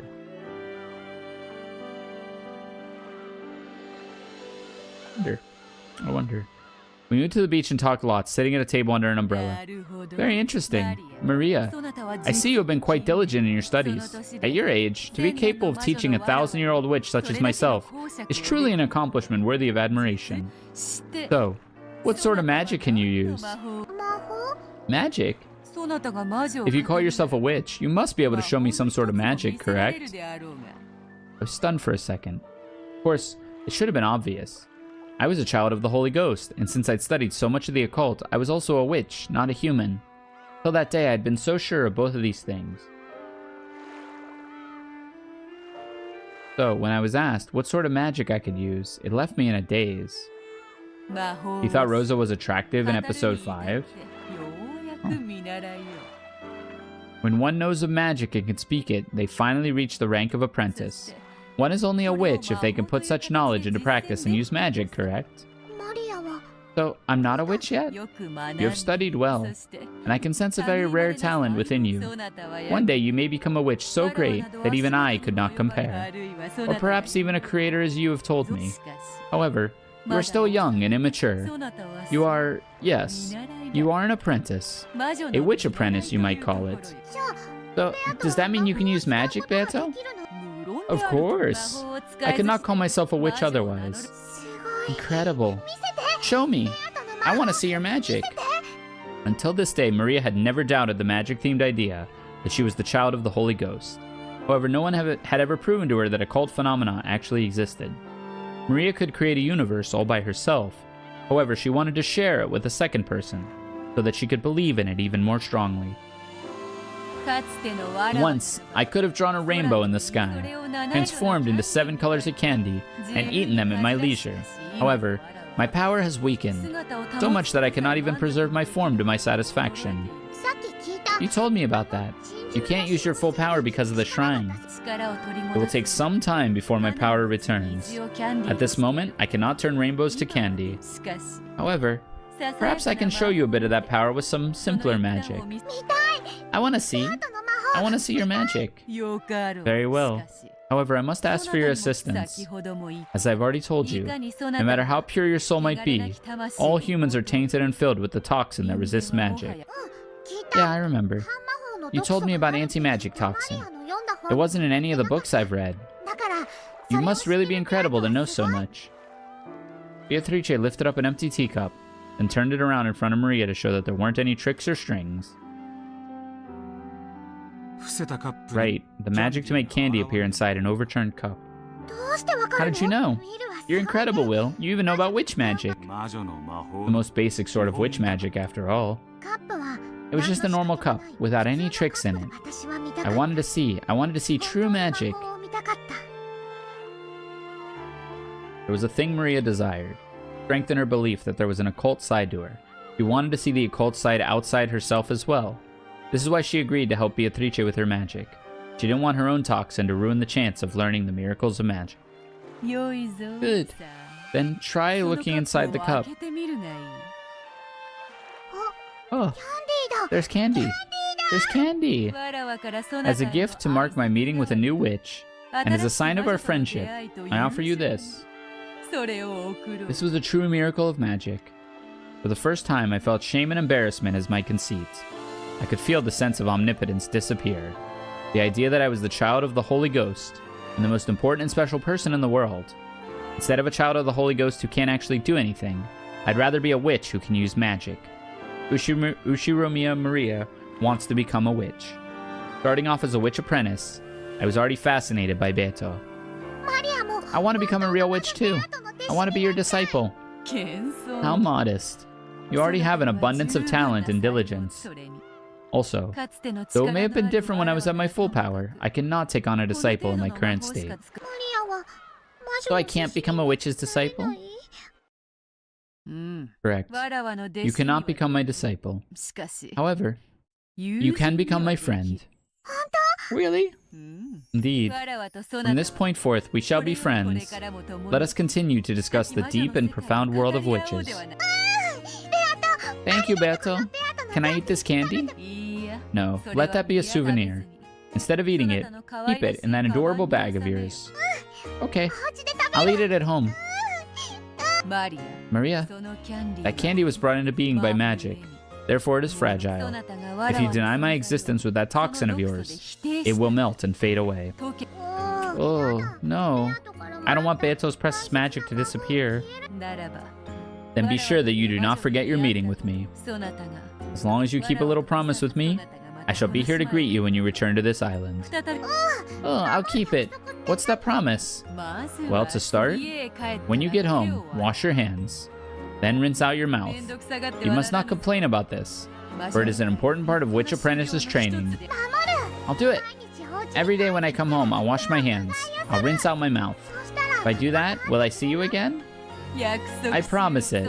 If you keep your end of the promise, your body will be cleansed, and I will regain even more of my magical power. If that happens, I will show you even more incredible magic next time you come. I'll keep my promise, no matter what. I'll do it. I'll become your friend and a witch apprentice. Your resolve is heartening, Ushiromiya Maria. I hope you will grow to become a full witch and my close friend soon.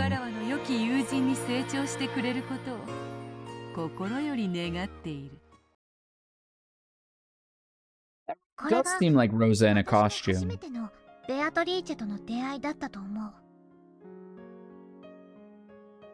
What does that mean? Everything else we know. I think that was the first time I met Beatrice. Was that candy still there when you got home? Yep. But I doubted a little, so it was all melty. I regretted almost doubting her. If I doubted her more, the candy would have disappeared completely. I almost lost the proof of that magical miracle that had happened before my eyes. Piece of candy melted? I think it was more of a caramel than a normal candy. It was all lumpy, just starting to melt. About what time of year did this happen? Not sure, but I remember that the milk tea had ice in it. Why does that matter? Never mind. Did you tell Rosa about your meeting with Beatrice? Yep. I told everything about it at dinner that day. Uncle Kraus laughed at me. Then Mama, who was sitting next to me, got mad and told me to stop talking about it. Ugh. Next to you. By your family's ranking system, your seat shouldn't be next to Rosa's. It wasn't a family conference. It was just when Mama and I came to visit. So there was only Uncle Kraus's family, Mama, and me. There were fewer people, so we didn't sit in the same spots as a family conference.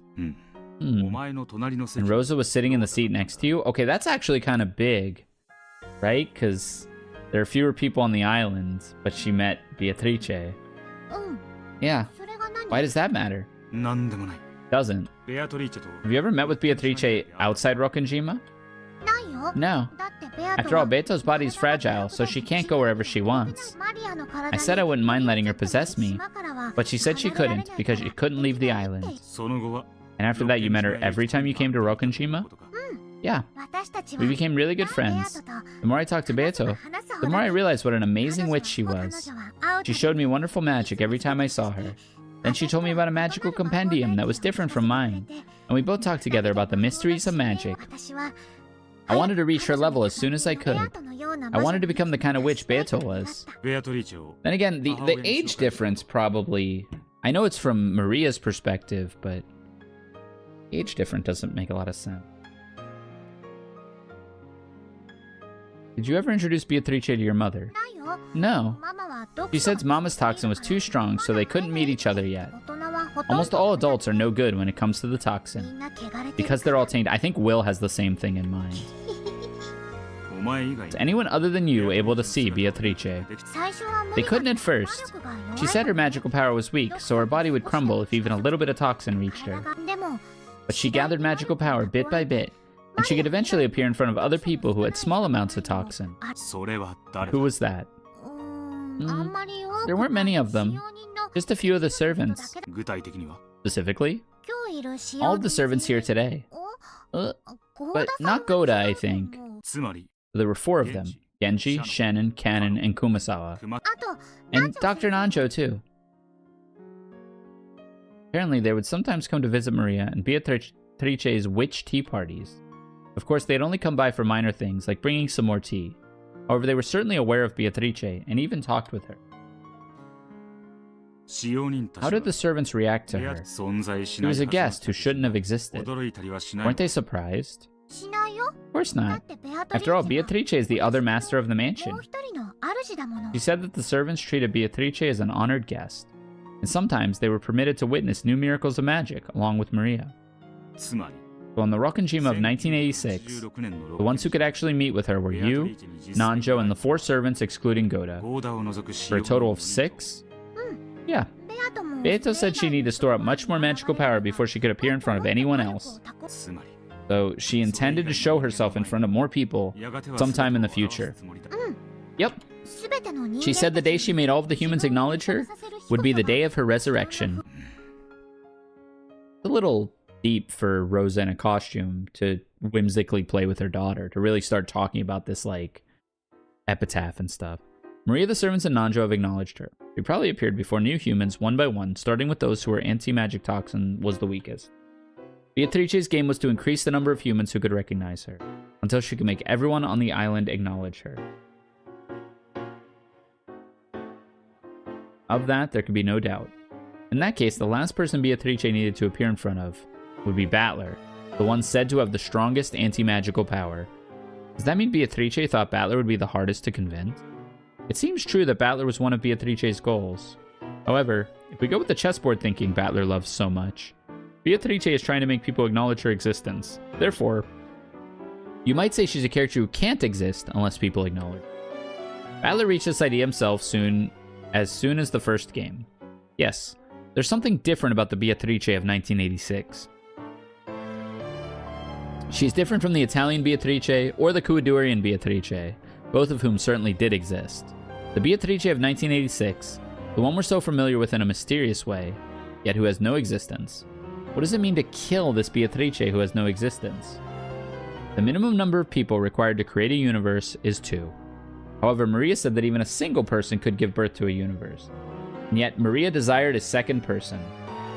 A second person to nurture this world she'd given birth to alone. Because if it was born and not nurtured, it would die and disappear. Let's replace the word universe with Beatrice. The minimum number of people required to create Beatrice is 2. However, even a single person could give birth to her. And yet, that single person desired a second person.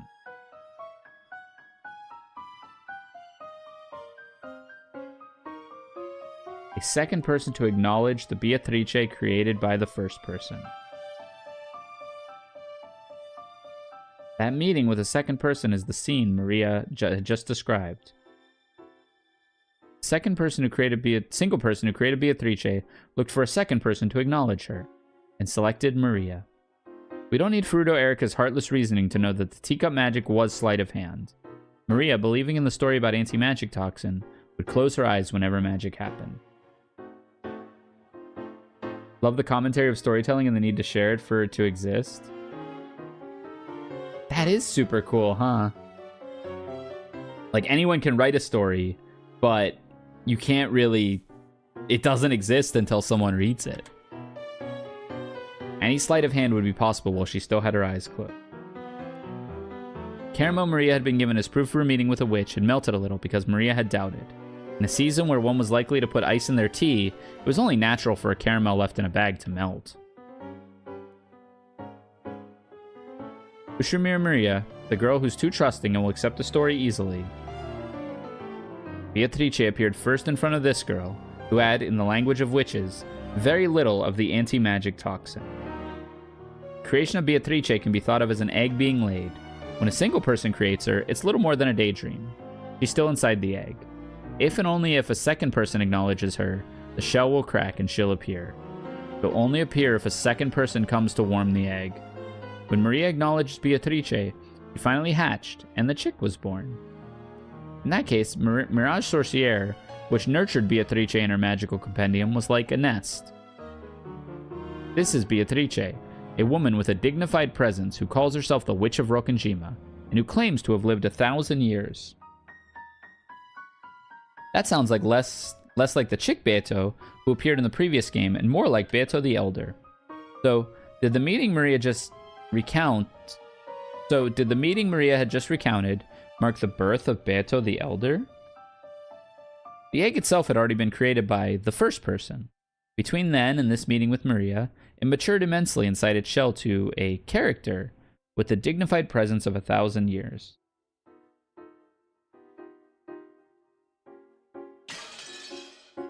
Then, when Maria acknowledged it, it hatched, and the Witch of Rokkenjima, finally gained a form. Perhaps that moment marks the birth of the Beatrice of 1986. The younger chick Beto was born out of love for Battler. Since that birth hasn't yet occurred at this point in time, the birth of Beto the Elder and the existence of Beatrice at this moment must have nothing to do with Battler. Are you enjoying this reasoning, Baron Castell? If you are, let's at least have some applause from the spectator. Oh. Great, thanks a bunch. I wish for Beto to grant me a lot of things with magic. That's why I'm helping with her resurrection. Oh, what is it you wished for? Lots and lots. Not telling. You wanted to protect your mama from the Black Witch. How did you know that? You're incredible. Ugh. And you're already sure that you'll never be able to get that world back. Without a witch's help? Yep. I love Mama. She's so nice. I want to be with her forever. For all eternity. Now I'd like to hear about Mirage Sorcière. What's wrong? Don't wanna. Huh? I'm thirsty, so I'm gonna go get something to drink. See you later. She doesn't want to talk about Mirage Sorcière. Maria became suddenly formal, bowed her head, and left without waiting for a reply. It was a very un-Maria-like thing to do. See, so the game master has moved that piece. Apparently, she's telling me to ask about something different. At some point, Leon had started chatting with the other family members. Jessica seemed to be getting irritated at having her butt pinched so much, and George was trying to calm her down. Jessica and George. Guess I'll hear their stories next. Compared to Maria, the anti-magic toxin is very strong in these two. At least at the beginning of the other games, they didn't acknowledge Beatrice. Maria showed me the point of view of the one who believes. Now to hear from those who don't. Maria not wanting to chat about witches? Yeah, something's fishy. Alright, let's do one more chapter tonight. This one appears to be about an hour long.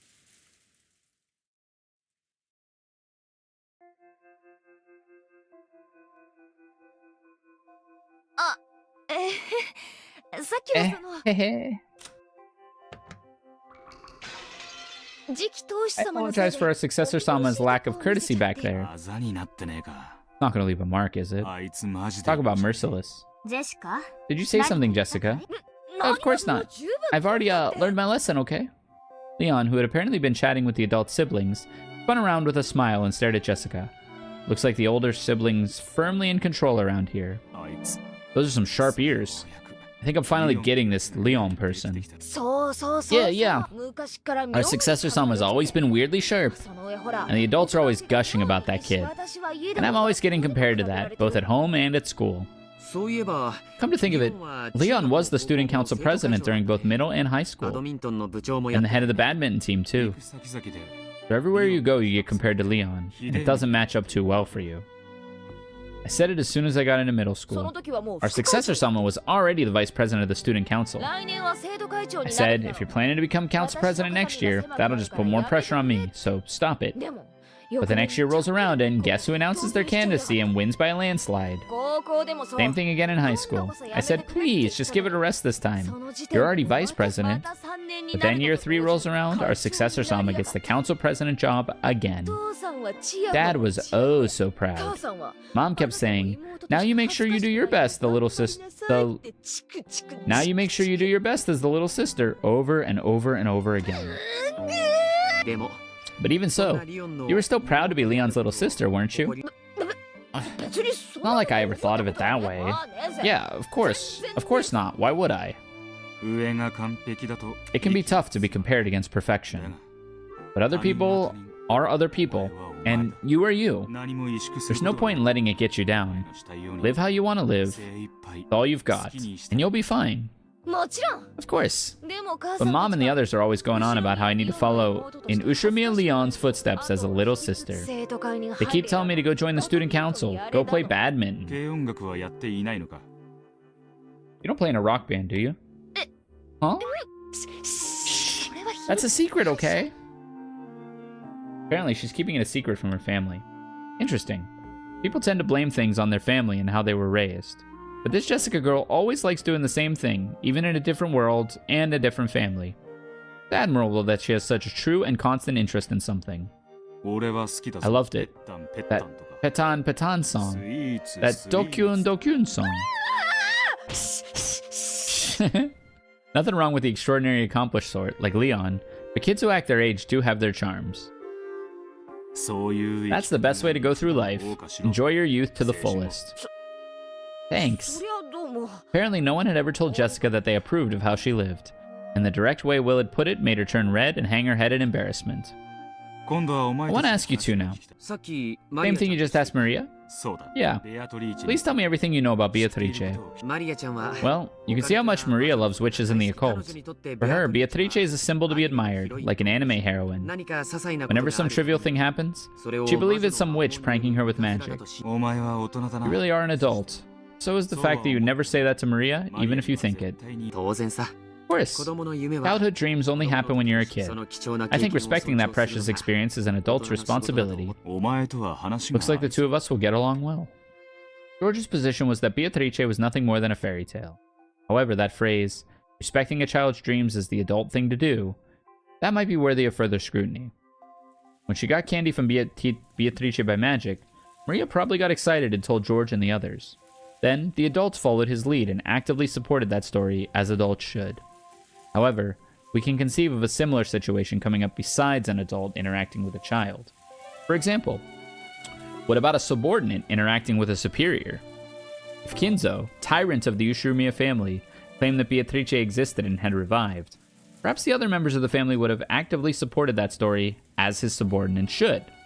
Though Beatrice only appeared directly in front of a limited number of people, it's probably safe to say that the concept of her existence penetrated deeply within the Ushirumiya family, even among those who had never seen her. However, no matter how deeply that concept penetrated, she was only viewed as a sort of fairy tale character. It would be necessary to transform the concept of that character from an imaginary fairy tale into reality. So a person attempting to do this would need to perform acts that no one could explain without magic. These acts were the witch incidents, starting with the window opening pranks played by Beato the Elder, and ending with the closed room murders. Beato the Elder talked about this, saying that the anti-magic power filling the mansion would be weakened bit by bit the more she made her existence known. Beatrice, why were you willing to go so far to make everyone beside you accept your existence? Because that fiction will become the truth if everyone acknowledges it? Because at that moment, the being called Beatrice will be acknowledged and will become human?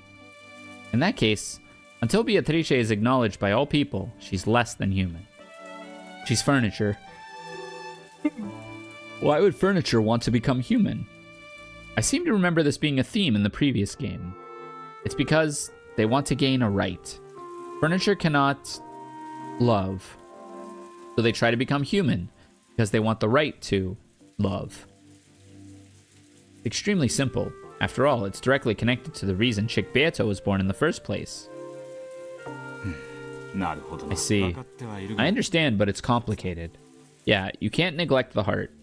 I feel bad for saying this at Beatrice's funeral, but truth be told, I don't know enough about this person called Beatrice to tell you much about her. My apologies. Jessica does live here, so she might know a little more than I do. Speaking of which, have you introduced yourself to this gentleman yet, Jessica?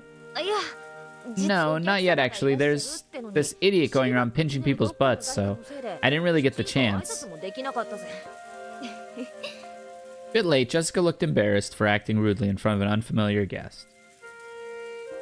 She cleared her throat and made a beautiful bow that didn't fit well with her normal attitude. She even lifted the corners of her skirt in a curtsy. Pleased to meet you. My name is Jessica. Allow me to welcome you to the Ushiromiya family on this splendid day. Please enjoy our hospitality and... Willard? Call me Will. Huh? What? Jessica's greetings had been of the old-fashioned sort, so Will also treated her like an old-fashioned lady, bending down on one knee, taking Jessica's right hand and kissing it. Whoa.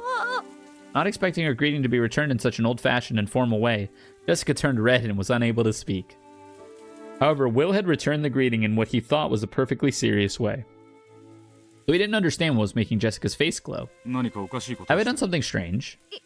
No, not at all. I want to hear what you know about Beatrice. Sparkle leaked around the edges of Will's right hand, which was grasping Jessica's hand. Looks like the theater-going power is having its effect on Jessica. Didn't mean for that to happen. Oh well. Beatrice, is it?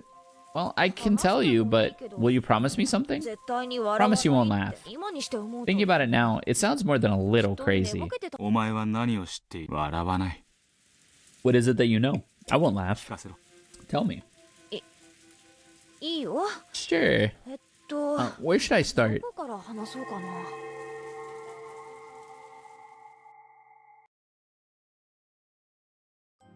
To me, the Golden Witch Beatrice is sort of like one of the 7 mysteries of the Ushiromiya family. You've heard of those, right? I don't think we have heard of these. Almost all schools have a set of tall tales or ghost stories that get passed down. Like, on some days, the piano in the music room will start playing by itself, or the skeleton in the science room dances around at night. Everyone's heard of them, but of course that doesn't mean they believe in them. Stories about Beatrice were the same. It was just one of those strange tales about our way too big mansion.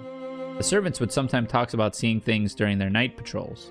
Sometimes I felt a bit annoyed about them turning my home into a place for ghost stories, but I didn't pay it any more attention than that. That's how little it mattered to me. So, during my normal, everyday life, I would completely forget about the name Beatrice. Of course, when the huge portrait was first hung, it definitely felt creepy. Even I tried not to meet her eyes after dark, so it's no surprise that the servants found it eerie. But that only lasted for a short while. We all walked by the portrait every day. We gradually got used to it, and eventually bored of it. I didn't really care anymore about the portrait of the mistress from Grandfather's Delusions. I get that. I bet it was different for the other relatives, who only came a few times a year. Exactly. That's why every time the family came for a family conference, they'd always stand in front of that portrait and talk about Beatrice. So I was reminded of it every now and then.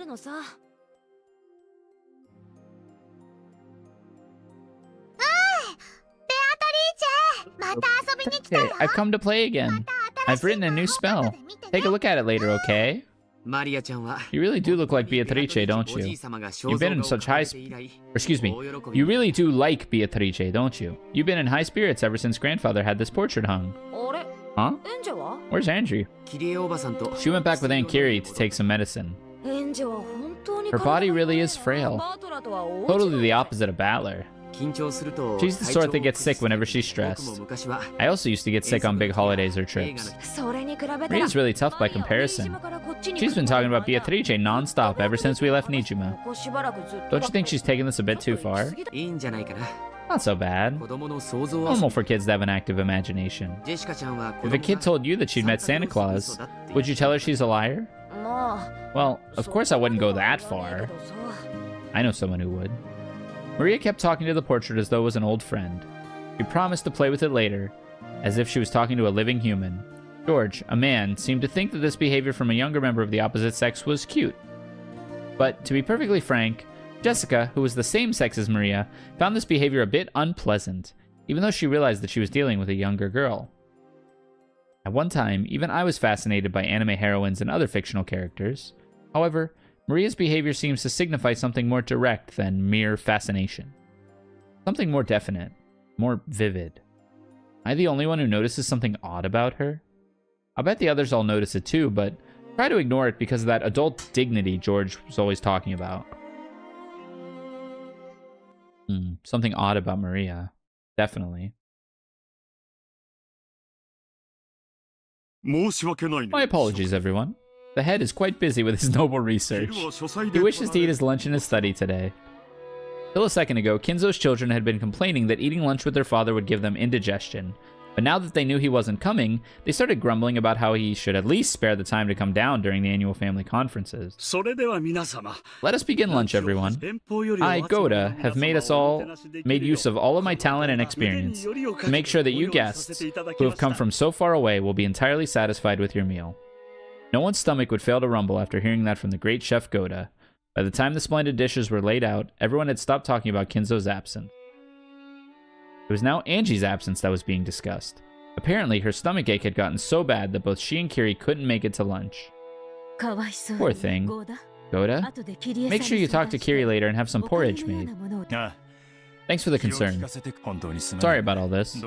Seems that she just can't handle this much stress. That's how it is with young'uns. They're cute, at least when they're not regurgitating. George used to do that all the time. He really was frail way back then. Right? Angie is on the island, just sick.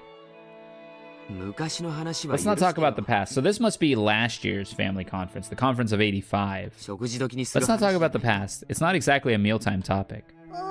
Ugh, poor Angie. So she wants to get to eat this yummy food? Yeah, poor kid.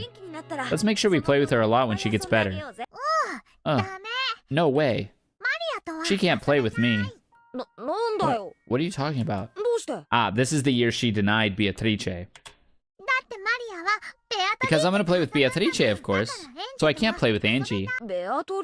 Play with Beatrice? You mean you're going to go off on your own again to mumble to yourself and read some book? Jessica slightly regretted that she hadn't been more tactful. However, she couldn't wipe away that uncomfortable feeling she got every time Maria talked about Beatrice. And that feeling slipped out through her words. I don't do it on my own. Beato is there too. Maria may be young, but she does know how to read a person's tone. She immediately burst out in anger, drawing the attention of everyone in the room. Normally, Rosa would have stopped her at this point.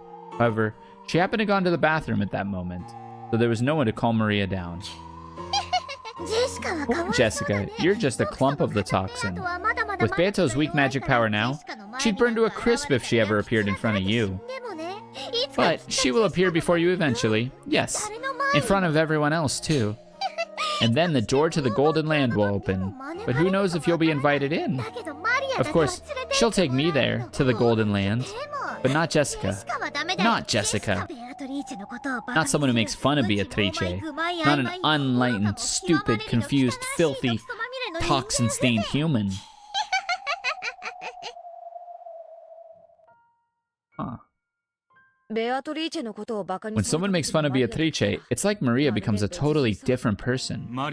There was a theory about Maria having multiple personalities, wasn't there?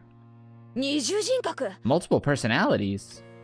Yeah, that probably describes it perfectly. Or maybe that was Maria's idea of an ideal personality. You mean that thing about creating another self the way you want to be? How'd you know my motto? Don't think too hard. You'll just get a headache.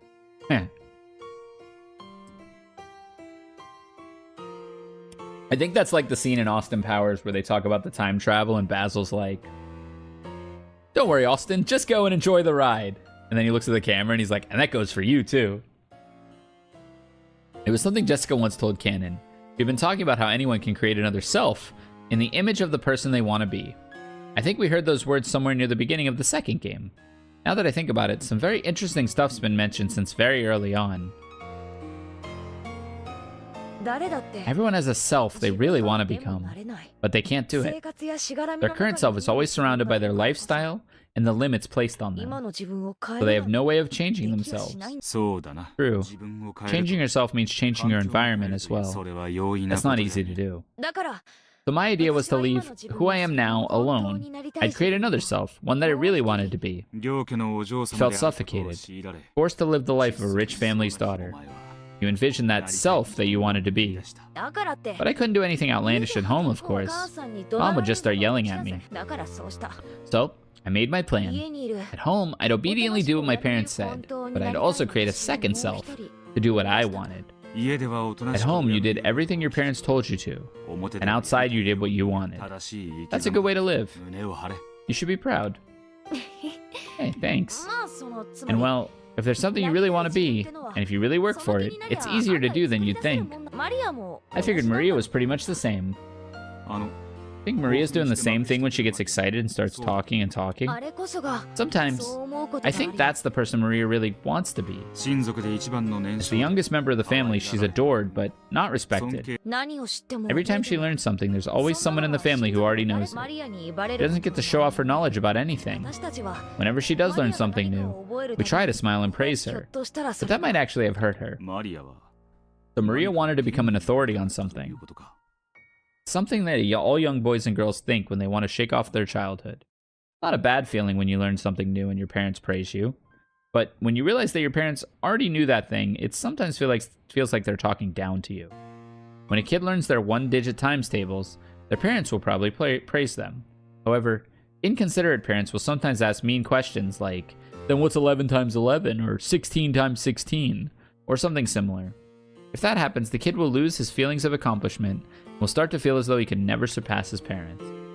So it's easy to guess why Maria got interested in the occult, something no one else knows about, and started learning more and more about it. I think the person Maria wants to be is an authority on the occult who everyone respects. And if she talked about the occult during her everyday life, Rosa would hit her. But like you, she's been hiding this other self most of the time. That's what I think she's doing at times like this. Maybe I should say that this is her real self slipping through the cracks to cover up her normal self. Actually, I've had some experience with that myself. I've thought at times that it'd be nice to become a frail, secluded lady, so I pretend to cough a lot, and it sort of became a bad habit. Oh, does she not actually have asthma? Because everyone wants to be nice to you if you started having coughing fits? No. Whenever the conversation turned to something I didn't like or something that made me feel uncomfortable, I could do that to change the subject. See, that's another self you wanted to become. I'd appreciate if you didn't tell anyone about that. Then, just what is Maria's other self? An authority on the occult who can out-argue even adults. Or else, does it have to do with her relationship with witches? Either way, denying Beatrice in front of Maria is clearly taboo. In her search for something more than her everyday life, Maria found it in Beatrice and inside herself. In that case, is going to the Golden Lane with Beatrice Maria's wish? Looks like we've gone off track. If going to the Golden Lane with Beatrice is Maria's wish, I mean, Maria has probably the most clear-cut motive to perform the Rokkenjima murders. But she would never kill Beatrice. She would just kill her whole family. Looks like we've gone off track. Anyway, Maria kept up that tantrum until Aunt Rosa got back. I should have let her be, but I fought back. She said there was no way Beatrice could exist. Something like that. If she exists, then just let me see her. Of course, once Maria started crying, I realized I'd gone too far.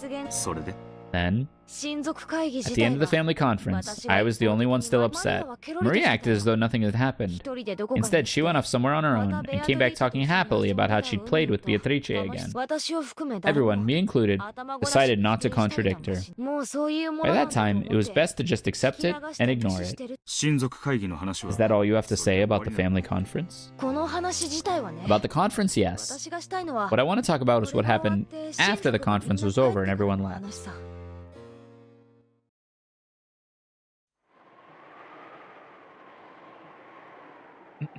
Even after the conference ended, I still felt a bit uncomfortable. If Maria had just stayed mad, we would have made up with each other and I could have put it all behind me.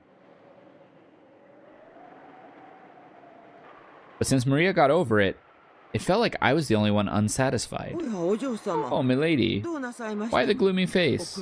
Oh, it's you. It's nothing important. Did everyone make it back okay? If they're still on schedule, they should have reached the Nijime airport by now. You've done your part well, milady. I haven't done anything. It's you servants who have done a great job. Are you still upset by that fight you had with Maria yesterday? Sorta. He's just a kid, right? It's not something you need to worry about, all grown up and in high school. Do you think all that was just a kid's nonsense? You mean about Beatrice-sama? Even you call her Sama. Beatrice is the name of the grandfather's mistress, the person he's still infatuated with. I realize that, as a servant, Kumasawa can't speak of her indiscreetly. Still, that's now become the name of the fictitious witch who lives in this mansion, and it's almost natural for people to call her Sama. Beatrice is just a ghost story created by the adults to stop us from wandering into the forest. Maria just thought it was interesting one day and decided to act like it was true. Oh, if you say such things, you'll end up regretting it. After all, Beatrice-sama exists. Again, when you say stuff like that, you're just freaking me out. I may not be George, but I'm not going to go around shouting that Santa couldn't possibly exist. But that doesn't mean he actually exists. You'll find you're wrong there, milady. Wrong? Oh yes, the gods dwell in all things, in the same way Beatrice dwells in this mansion. Like the gods, Beatrice will do you no harm if you respect her. As you say, it will be as though she doesn't exist. However, if you ever fail to show proper respect, her curse will descend upon you. Of course, this doesn't apply only to Beatrice. Huh. If there's a curse, let's see it. I'd just love to meet her. Milady, you mustn't say such things.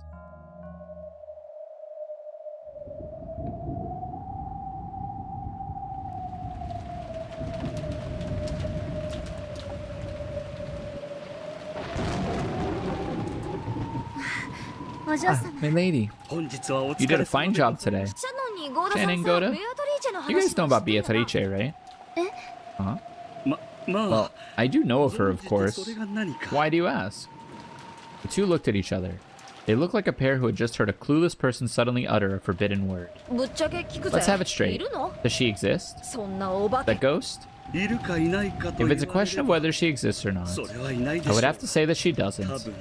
Probably.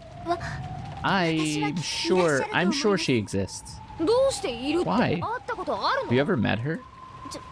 I've never met her directly, but Shannon spoke in detail of how she'd sometimes feel a strange presence, or see a silhouette while doing the midnight round.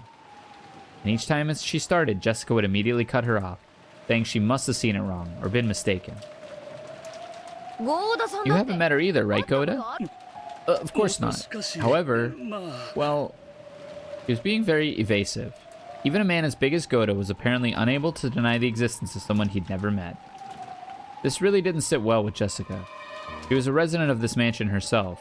They were acting as though someone else, someone she didn't know, was living here. Of course, she didn't like it. Wait a sec. Tell me that story one more time. Huh? Which? Story about the VIP room? Goda and Shannon had been recounting several ghost stories about Beatrice. One of those drew a reaction from Jessica. Yeah, that one. Sounds pretty cool. Goda and Shannon glanced at each other. After all, it hadn't been a cool story to either of them. You mean that you mustn't enter the VIP room? At 2 in the morning? The one about how Beatrice returns to the VIP room every morning at 2 o'clock? So you mustn't go near it? Yeah, that's it. Pretty cool. All the other stories are about people saying they heard or saw something Beatrice liked, but this one isn't. This one says that if you go to the VIP room at 2 o'clock, You can actually meet Beatrice. Well, I wonder. Milady, they say that the servants who speak ill of Beatrice are cursed. Furthermore, the VIP room is Beatrice-sama's room. Even you, milady, should probably reconsider. The VIP room is locked now, right? Where's the key? Was that key in the key box? I think Genji keeps that key by his own chair. The master key can unlock it too, right? Let me borrow yours. But I cannot do that. Milady, there's no need to approach such an ill-omened place without reason. Hey, don't you go calling my house ill-omened. Anyway, I've made up my mind. If you can't give me your master key, there's still that key for the VIP room, right? Let me borrow that. Milady. To Jessica, the expressions worn by the pair felt more like an ill omen than anything else did. In Jessica's eyes, the ill-omened thing wasn't the witch or the VIP room. It was them, Maria and the others who believed in witches. In the end, Jessica forced them to agree, and she made them bring her the key to the VIP room.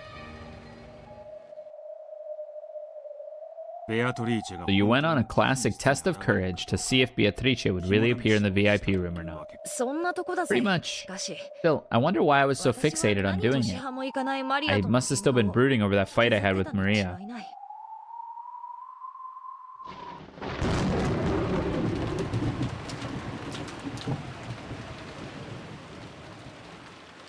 Of course, the weather had just been terrible on that particular night. To be honest, I slightly regretted sticking my nose into something so pointless.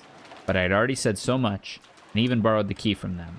I couldn't just go to Shannon the next day, have her ask me how it went, and answer, well, I gave up. Because it was too scary. Normally, I go to sleep long before 2 a.m.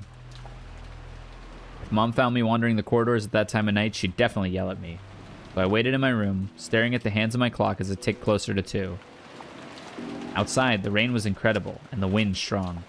Swaying, rustling trees were particularly eerie. I'd complained to Shannon and Goda about making up ghost stories about my house, but I was starting to feel like those ghost stories might not be so impossible after all. The Ushumiya mansion is huge. Honestly, I can't think of the entire mansion as my own house. Mom says the hallways of the Ushumiya mansion should be treated like public roads. In other words, my own room is part of my home, but the hallways and the rooms I don't usually enter are outside. So while part of me felt that this VIP room ghost story was ridiculous, another part of me was so creeped out that it kept frantically trying to convince itself that the first part of me was right. Only 10 minutes left till 2. If I want to be inside the VIP room at 2, I need to get there before then. Guess it's time. Sorry, but I'm not giving up that easy. Nothing's gonna happen. I know that. It'll just be a stupid waste of time for a few minutes. Touched the doorknob to the door of my room and was startled at how unpleasantly cold it was. As long as I stayed in this room, I could laugh off anything. After all, this was my room. But it wouldn't be like that in the hallway. That's outside my territory. And the doorknob, the barrier between the two, is ice cold. Idiot. What are you so scared of, me? You aren't taking Shannon, Goda, or maybe Kumasawa's gossip seriously, are you? I'll prove it. There's nothing strange in the VIP room. The corridor was only dimly lit. Before lights out time, the hallways were brighter. But to avoid wasting energy or something like that, we kept the lights to a minimum at night. So, even though I was inside my own house, it was very clearly the middle of the night here. Mom found out that I was wandering around at a time like this to do a test of courage in the VIP room. I'm not even supposed to go in. I'd get in a lot of trouble. To make sure she didn't find out, I tried to hide my breathing and my footsteps. So the silence felt unbelievably loud. Even though it was so quiet, the eerie sound of the wind was noisy. The sound of twigs rustling, the sound of some pillar in this old mansion creaking. What's that sound like a beak tapping against the glass? Though it was so quiet, all of the little suspicious sounds made it seem noisy. Damn, I'm an idiot. Why couldn't I have brought a flashlight at least? Flashlight to use inside my own home. That's even more idiotic. I mumbled this to myself, hoping it would drown out the sound of wind just a little. Then, I saw it. The door to the VIP room. This was the VIP room, the room for important guests. However, as far as I knew, it had never been used before. None of our guests who came to this mansion were important enough to be given this room. Though I'd been clutching that key the whole time, it didn't feel warm at all. Still ruthlessly and icily tormented me. Or maybe that was a warning. If you go back to your comfortable room and hide in your bed, this night will pass like any other. Don't mess with me. I can't give up after coming this far. Even though the key was freezing in my hand, telling me to go back, it slipped into the keyhole quite easily. Oh. All that's left is to turn the knob, open it, and I'll be inside the VIP room. It's not like I've never been in there before. Long ago, I explored and played hide and seek all the time. This room that I rarely entered seemed unusual and exciting. However, I got in trouble for going in, and was told that this room was important, so one mustn't enter without reason. For that, they made a rule of locking up unused rooms, and I couldn't go in anymore. So it's probably been several years since I've gone into the VIP room. In fact, it might be more than 10 since the last time. The inside of this room had probably changed from how I remember it. Come to think of it, even then, I felt there was something unsettling about it. Slowly, I pushed the door open. The door was light, and even after I let go of it, it kept opening by itself, as though beckoning me in. Beyond it was a darkness as thick and heavy as ink. Even the dim light that peeked in from the corridor seemed bright in contrast. I stuck my head in, feeling about for the first light switch next to the doorway. This was a horribly awkward and uncomfortable way to do it. All I really had to do was step inside and search for the switch from there. Unwilling to take even a single step into the room, I timidly snuck just my arm into the darkness and felt along the wall. There. Click. Oh. The switch, which was hardly ever used, felt stiff and lifeless. However, once the light turned on, the darkness vanished in an instant. There, exactly as it has been, as though not a thing had changed in all these years, was the VIP room. The curtain and bed cover might have been slightly different, and maybe the chairs and the like had changed too. Still, if I had to put it into words, I'd call it the feel. The stiff, lifeless feel of the room had not changed. If I hang around here, someone might find me. I'd rather not have Mom find me here. I readied myself, and though I couldn't even bring myself to enter this room when the lights were out, I finally entered. As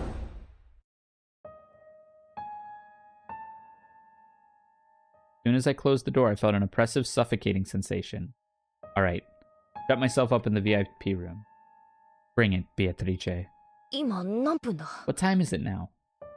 I looked around the room, but I couldn't see any clock. I'm not in the habit of wearing a watch around the house. Damn. Now I'm not sure what time it is. Still, I know there's only a few minutes left at most. I tried to suppress my desire of use going to get a clock as an excuse to running away from this place. Even so, just standing around like this was boring. When I looked around again, searching for something to sit on, I found something strange. What's this? Ugh. What the frick is this? It had been placed on the side table next to the bed. If this room had been used often, I'd have thought it was just one of the owner's personal belongings. But no one lived in this room. So, this can't belong to the room's owner. What is this? An offering or something? Creepy. It really did look like an offering. A small French doll was sitting on the side table. The doll's hair was gold. It was wearing a black dress. Just who managed to find this doll and where? There's no doubt that someone placed this doll here to symbolize Beatrice. Does that mean this doll is supposed to be the owner of this room or something? And looking like an offering to that owner, there sat a small plate with several cookies and wrapped chocolates. It was all set out neatly, and there was no dust piled up on the doll. In other words, both the doll and the offering were taken care of on a regular basis by the servants, kept in good condition along with the rest of the room. Taken care of?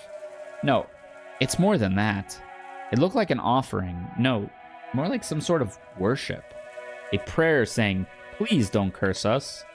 So even though the doll was more than eerie enough by itself, viscerally, it was even more unnerving to imagine being kept safe and worshipped in a place like this.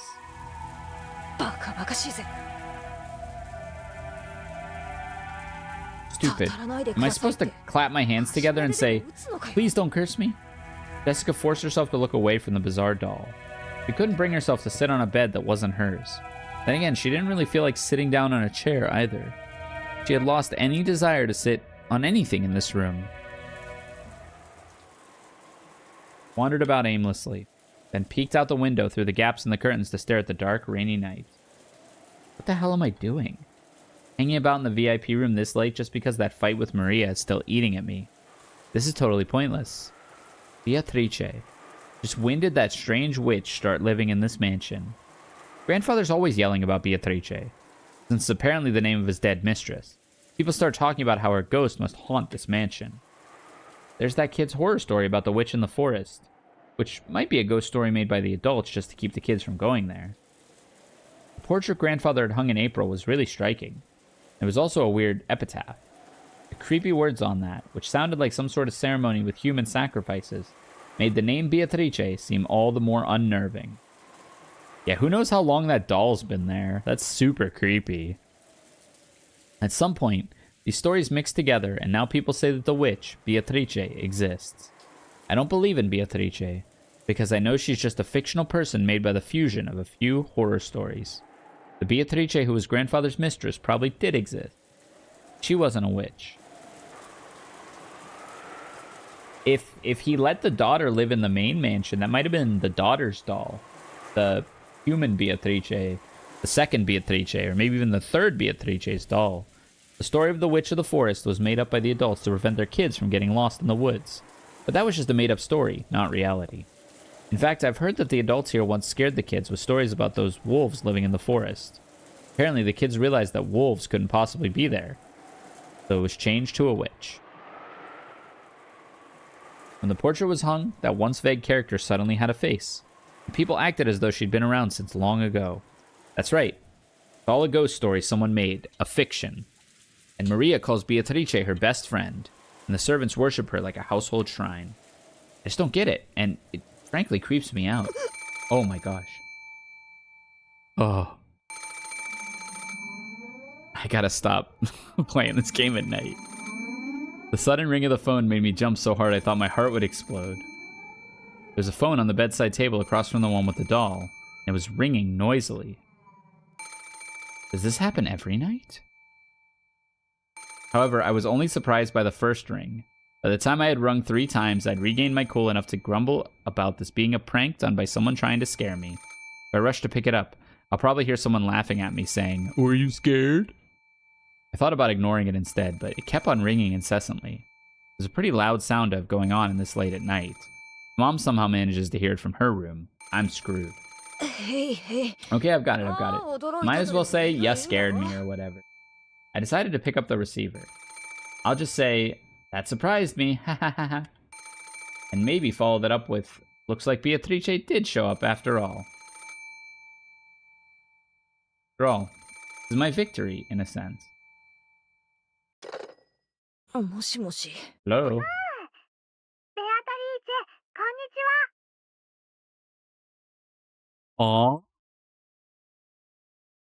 Hi, Beatrice. Huh? Maria? I don't get it. Did I hear that wrong? Why would Maria be calling here? もしもし。 Hello? Thanks for teaching me that fun song last time. Oh, the banger. In return, I'm gonna sing you a song, Beatrice. I just learned this one.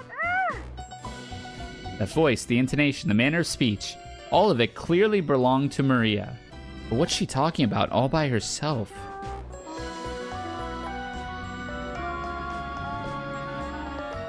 Oh, shit. This is the song she was singing at the end of the first game, when she was all alone in the room singing in the corner after Beatrice killed everybody. I don't know if y'all remember that far back. Maria just kept talking happily as I stood there, stunned and unable to interrupt. Eventually, Maria started singing an old familiar kid song that even I know. I don't get it. Maria, hello? Wait a sec, stop singing. What's going on? I don't get it. Hello? The voice and the lights, everything disappeared. In the pitch black, I couldn't see anything. I couldn't tell what was happening. I don't get it. What was going on?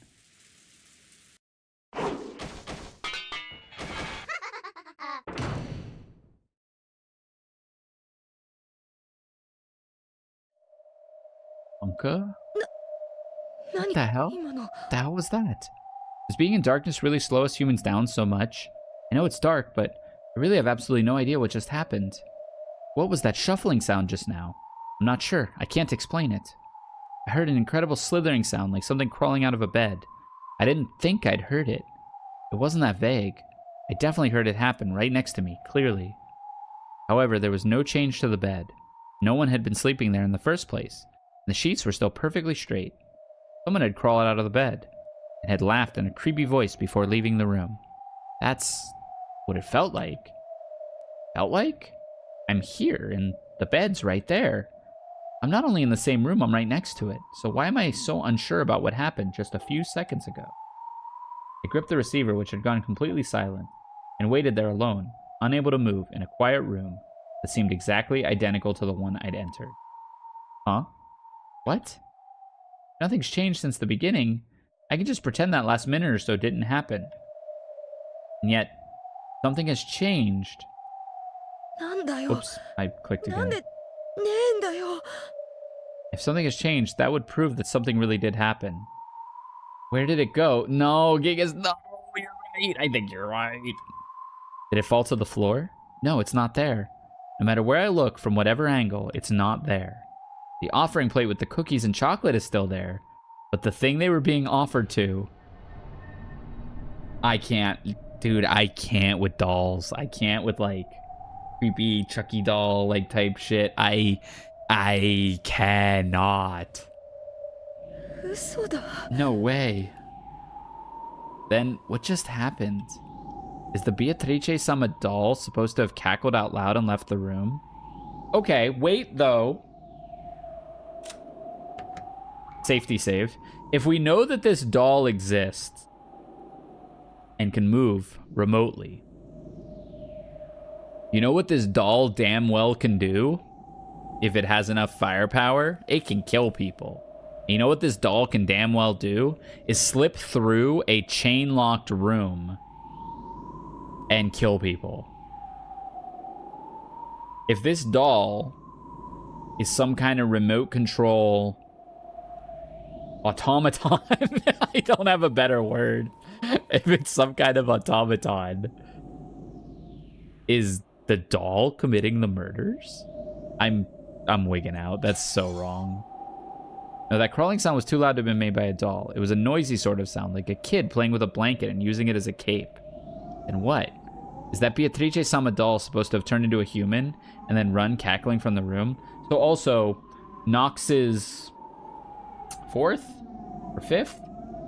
I think fourth. I think fifth is the racist one. Nox's fourth.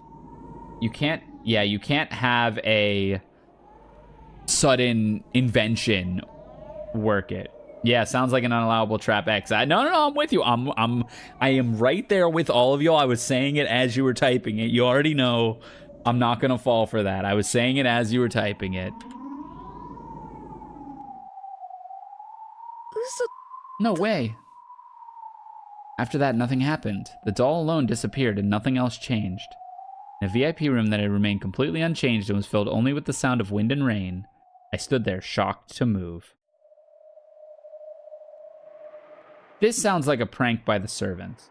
Did you ever find that doll? I looked everywhere, even under the bed, but I didn't find it.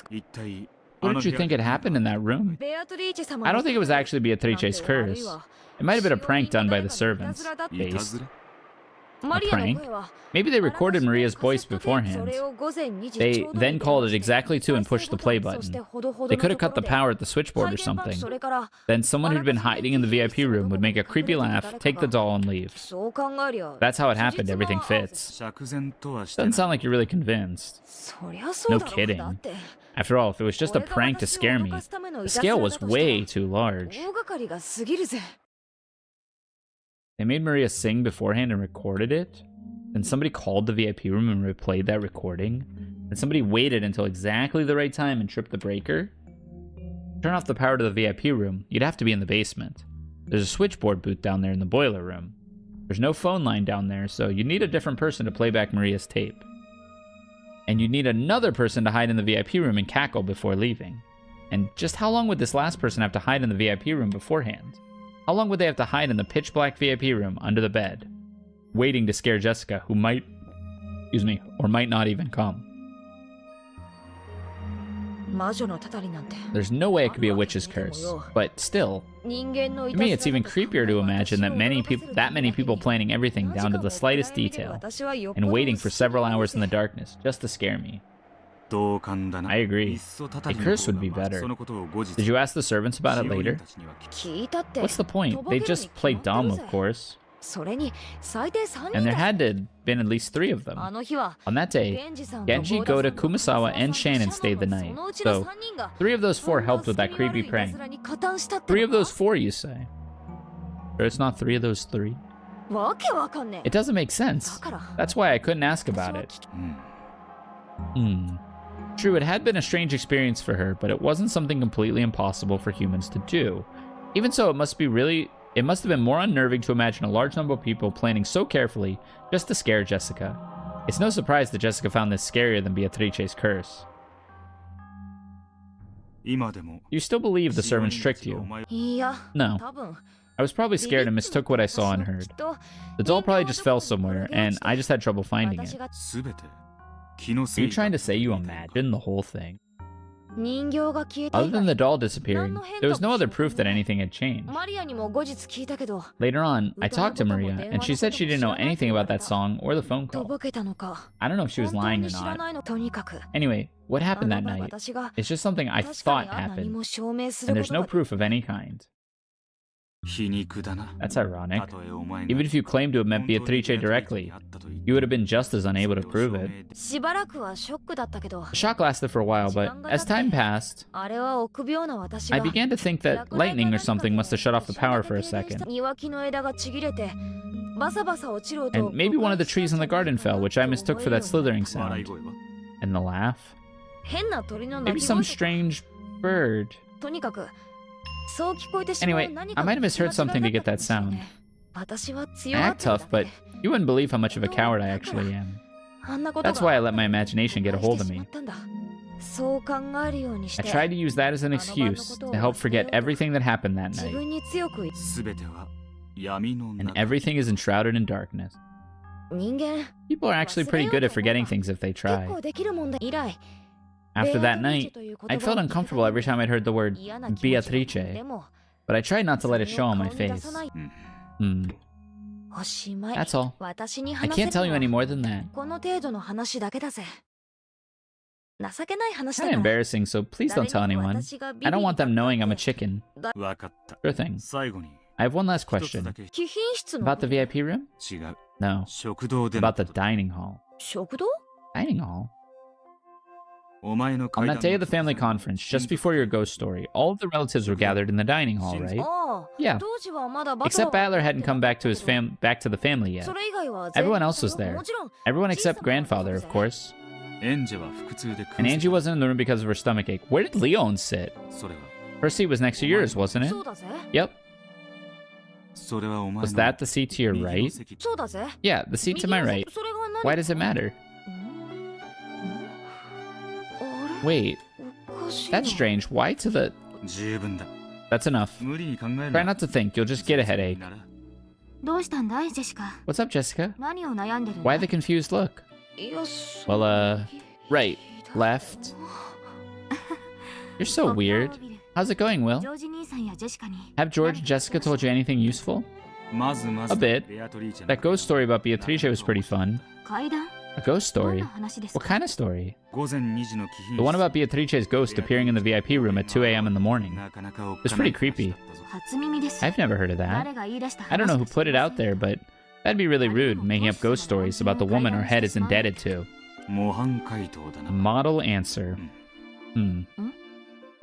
What? Do you know about the epitaph, Leon? Epitaph? What epitaph? That epitaph by Beatrice's portrait. すみません My apologies, but さっぱり I have no idea what you mean.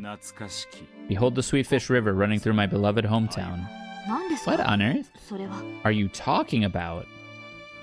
お前の So in your world, no. この世 In 界 this world, the portrait exists, but not the epitaph. 玄関ホールに Of course I know about the large portrait of Beatrice hanging in the entrance hall, but I haven't heard of this epitaph. What is it? 面白い違 A い very interesting リ difference. オンはずっと You've lived on Rokkenjima all your life, right? 無論です Of course. それが何か What's your point? 子供の頃 When you were a little kid, 森には近 were you づく told not to go near the woods? Threatened about it? ええ Yes. 迷子になって They always said to stay away, since it would be dangerous if we got lost. 森には魔女が Because a witch lives in the forest? 魔女 A witch? 何の話です What witch? 黄金の魔 The 女 Golden Witch, ruler of Rokkenjima's night, ベアトリーチ Beatrice. ベアトリーチェが Beatrice is a woman to whom grandfather owes a great debt. それを Don't you think it's a bit rude to treat her like a witch or a ghost? 魔女の You don't know about the witch Beatrice? 黄金とともに潜水艦 I know about the Beatrice who came here in a submarine, along with the gold, and about her daughter who was raised in the hidden あ mansion. なたと一緒に We just learned about those two together a short while ago, right? それが Where does the witch 魔 come 女に in? なったのなるほど I see. そう So きた that's で it. は And how did they scare 森に入 you ると何が出 to る keep you か from going into the woods? 森には They said that wolves lived in the forest, 魔女でなく Wolves. 狼 but か not a witch? なるほどな See, 面白い that's interesting. 私は面白くあ Not to りません me. 何の話です What are you talking about? 魔女って何のこと What で is すか this witch? こっちの話 I'm just だ talking to myself. 最後にもう一 I have つ one more question. どうぞ Please, go ahead. 親族会議 During の the family conference, who sits to your right at the dining table? 私の向かいは My little sister 妹の Jessica sits across from me. その次の序 The 列 next は rank is on エヴァ Ava's son. だからジョ So ージに George is the one to my right. それが What's your 何 point? なるほどな I get it. 紛らわしく It's all mashed together in a confusing mess. だが But it is interesting. 私には全然 Well, さっぱ I'm り still in the dark here. Ooh. Okay. Let's do a little thinking before we call it a night.「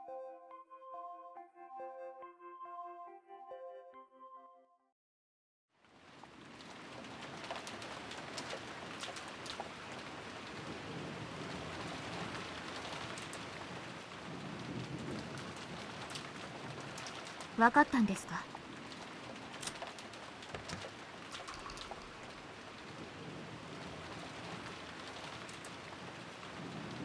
Give me one moment to pull it up. Flashbang incoming, be careful.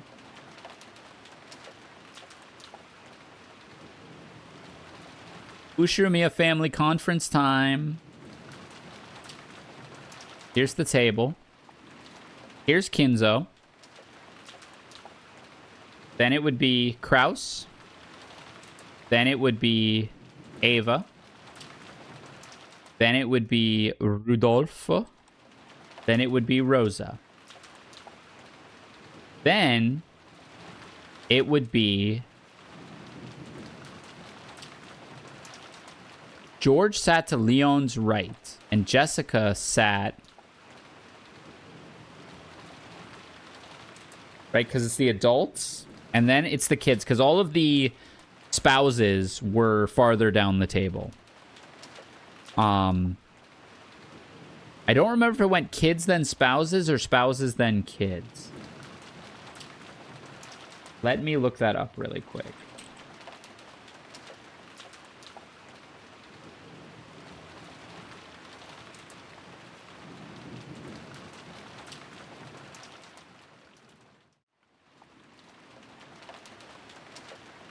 Look that up real quick, like. Where's dinner? Night of the Storm, Letter and Umbrella.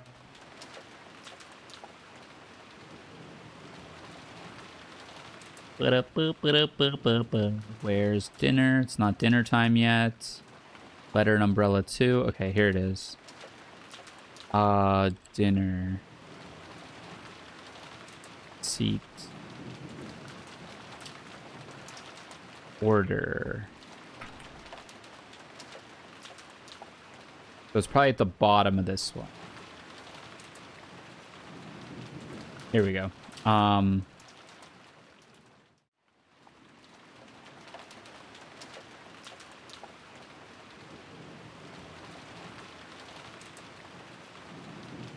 let's say where they sit, right? Maybe episode 1 didn't have that. I feel like that was in episode 1.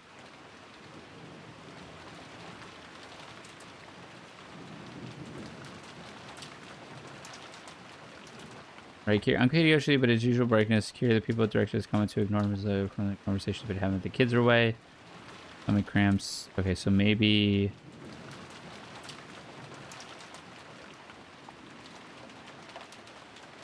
Legend of the Gold. This is after dinner now, right?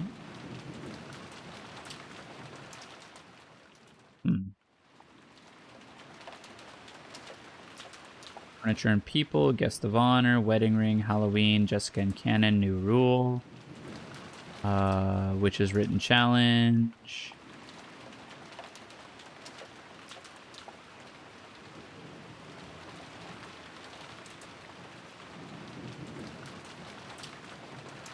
It's not quite dinner yet. This goes kind of crazy. It's got to be in episode 1. Dining room. Yeah.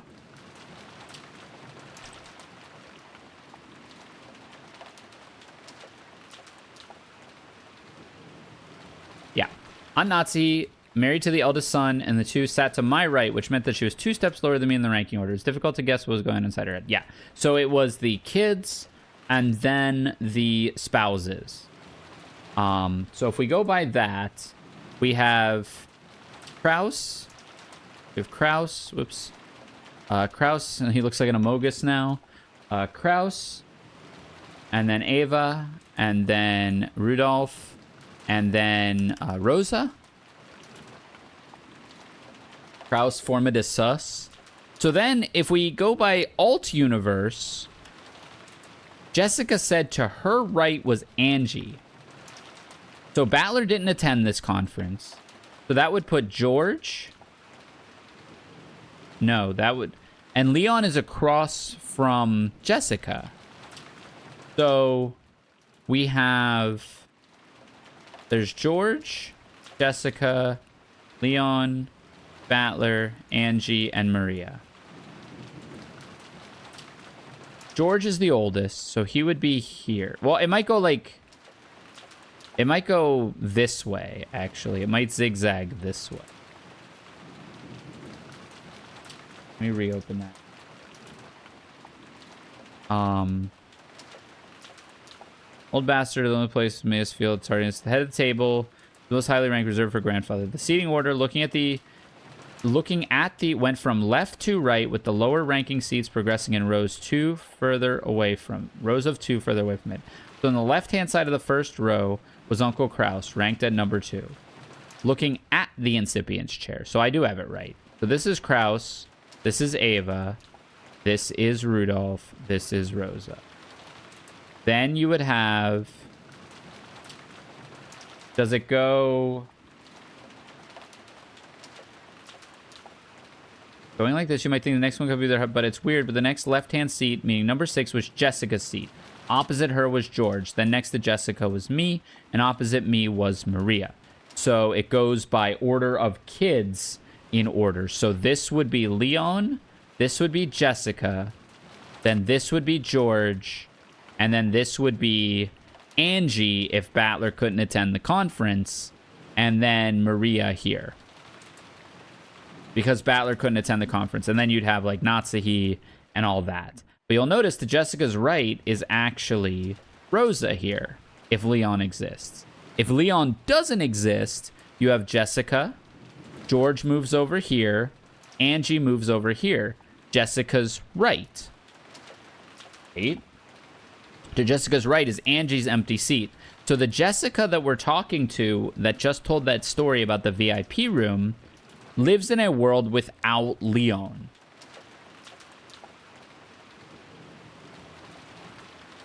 And I think that's really important. The Jessica that we're talking to lives in a world without Leon, and we know Leon is a piece. Leon also comes from a world, let's think about this. Leon also comes from a world where The witch of the forest doesn't exist. Beatrice, the woman from Kinzo's past, and her daughter exist. Maybe not even. Actually, Leon might exist in a world. No, because we know that Leon is Kraus and Natsuhi's kid, right? I guess we don't necessarily know that they're the biological child of Kraus and Natsuhi. But is there a world where Leon Beatrice's daughter in a different fragment? The time doesn't really add up though, right? Oh yeah, I guess it kind of could. No. Leon wouldn't be, Leon would have to be Beatrice's granddaughter in that world. I don't know. But I mean, it's clear, it's easy to infer that Leon is from a different fragment, or maybe even a fictional made-up world that the other people are not remembering, which was kind of implied from the beginning. So nothing too, I guess, groundbreaking there. I think the setting is starting to click in my head. Yeah, there's a lot to it. I just don't know the full story. Well, we'll get more of it coming up on Wednesday. I'll be live again Wednesday. I'm going to do Wednesday, Thursday, Sunday for the rest of this week, assuming plans don't change and nothing comes up. So look forward to that. Thank you all, as always, for hanging out. I think we are just going to call it for tonight because it's late. We're not going to raid out. Yeah, thanks for hanging out. I will catch you all Wednesday about the same time, maybe a little later because I have a work function that I have to go to, but I'm going to try not to stay at that too long. So 8:30 or 9 on Wednesday. We'll probably skip the dulls and get right into it as a result. So see y'all then. Take it easy. Be good to yourselves. Make good choices. Love you. Bye.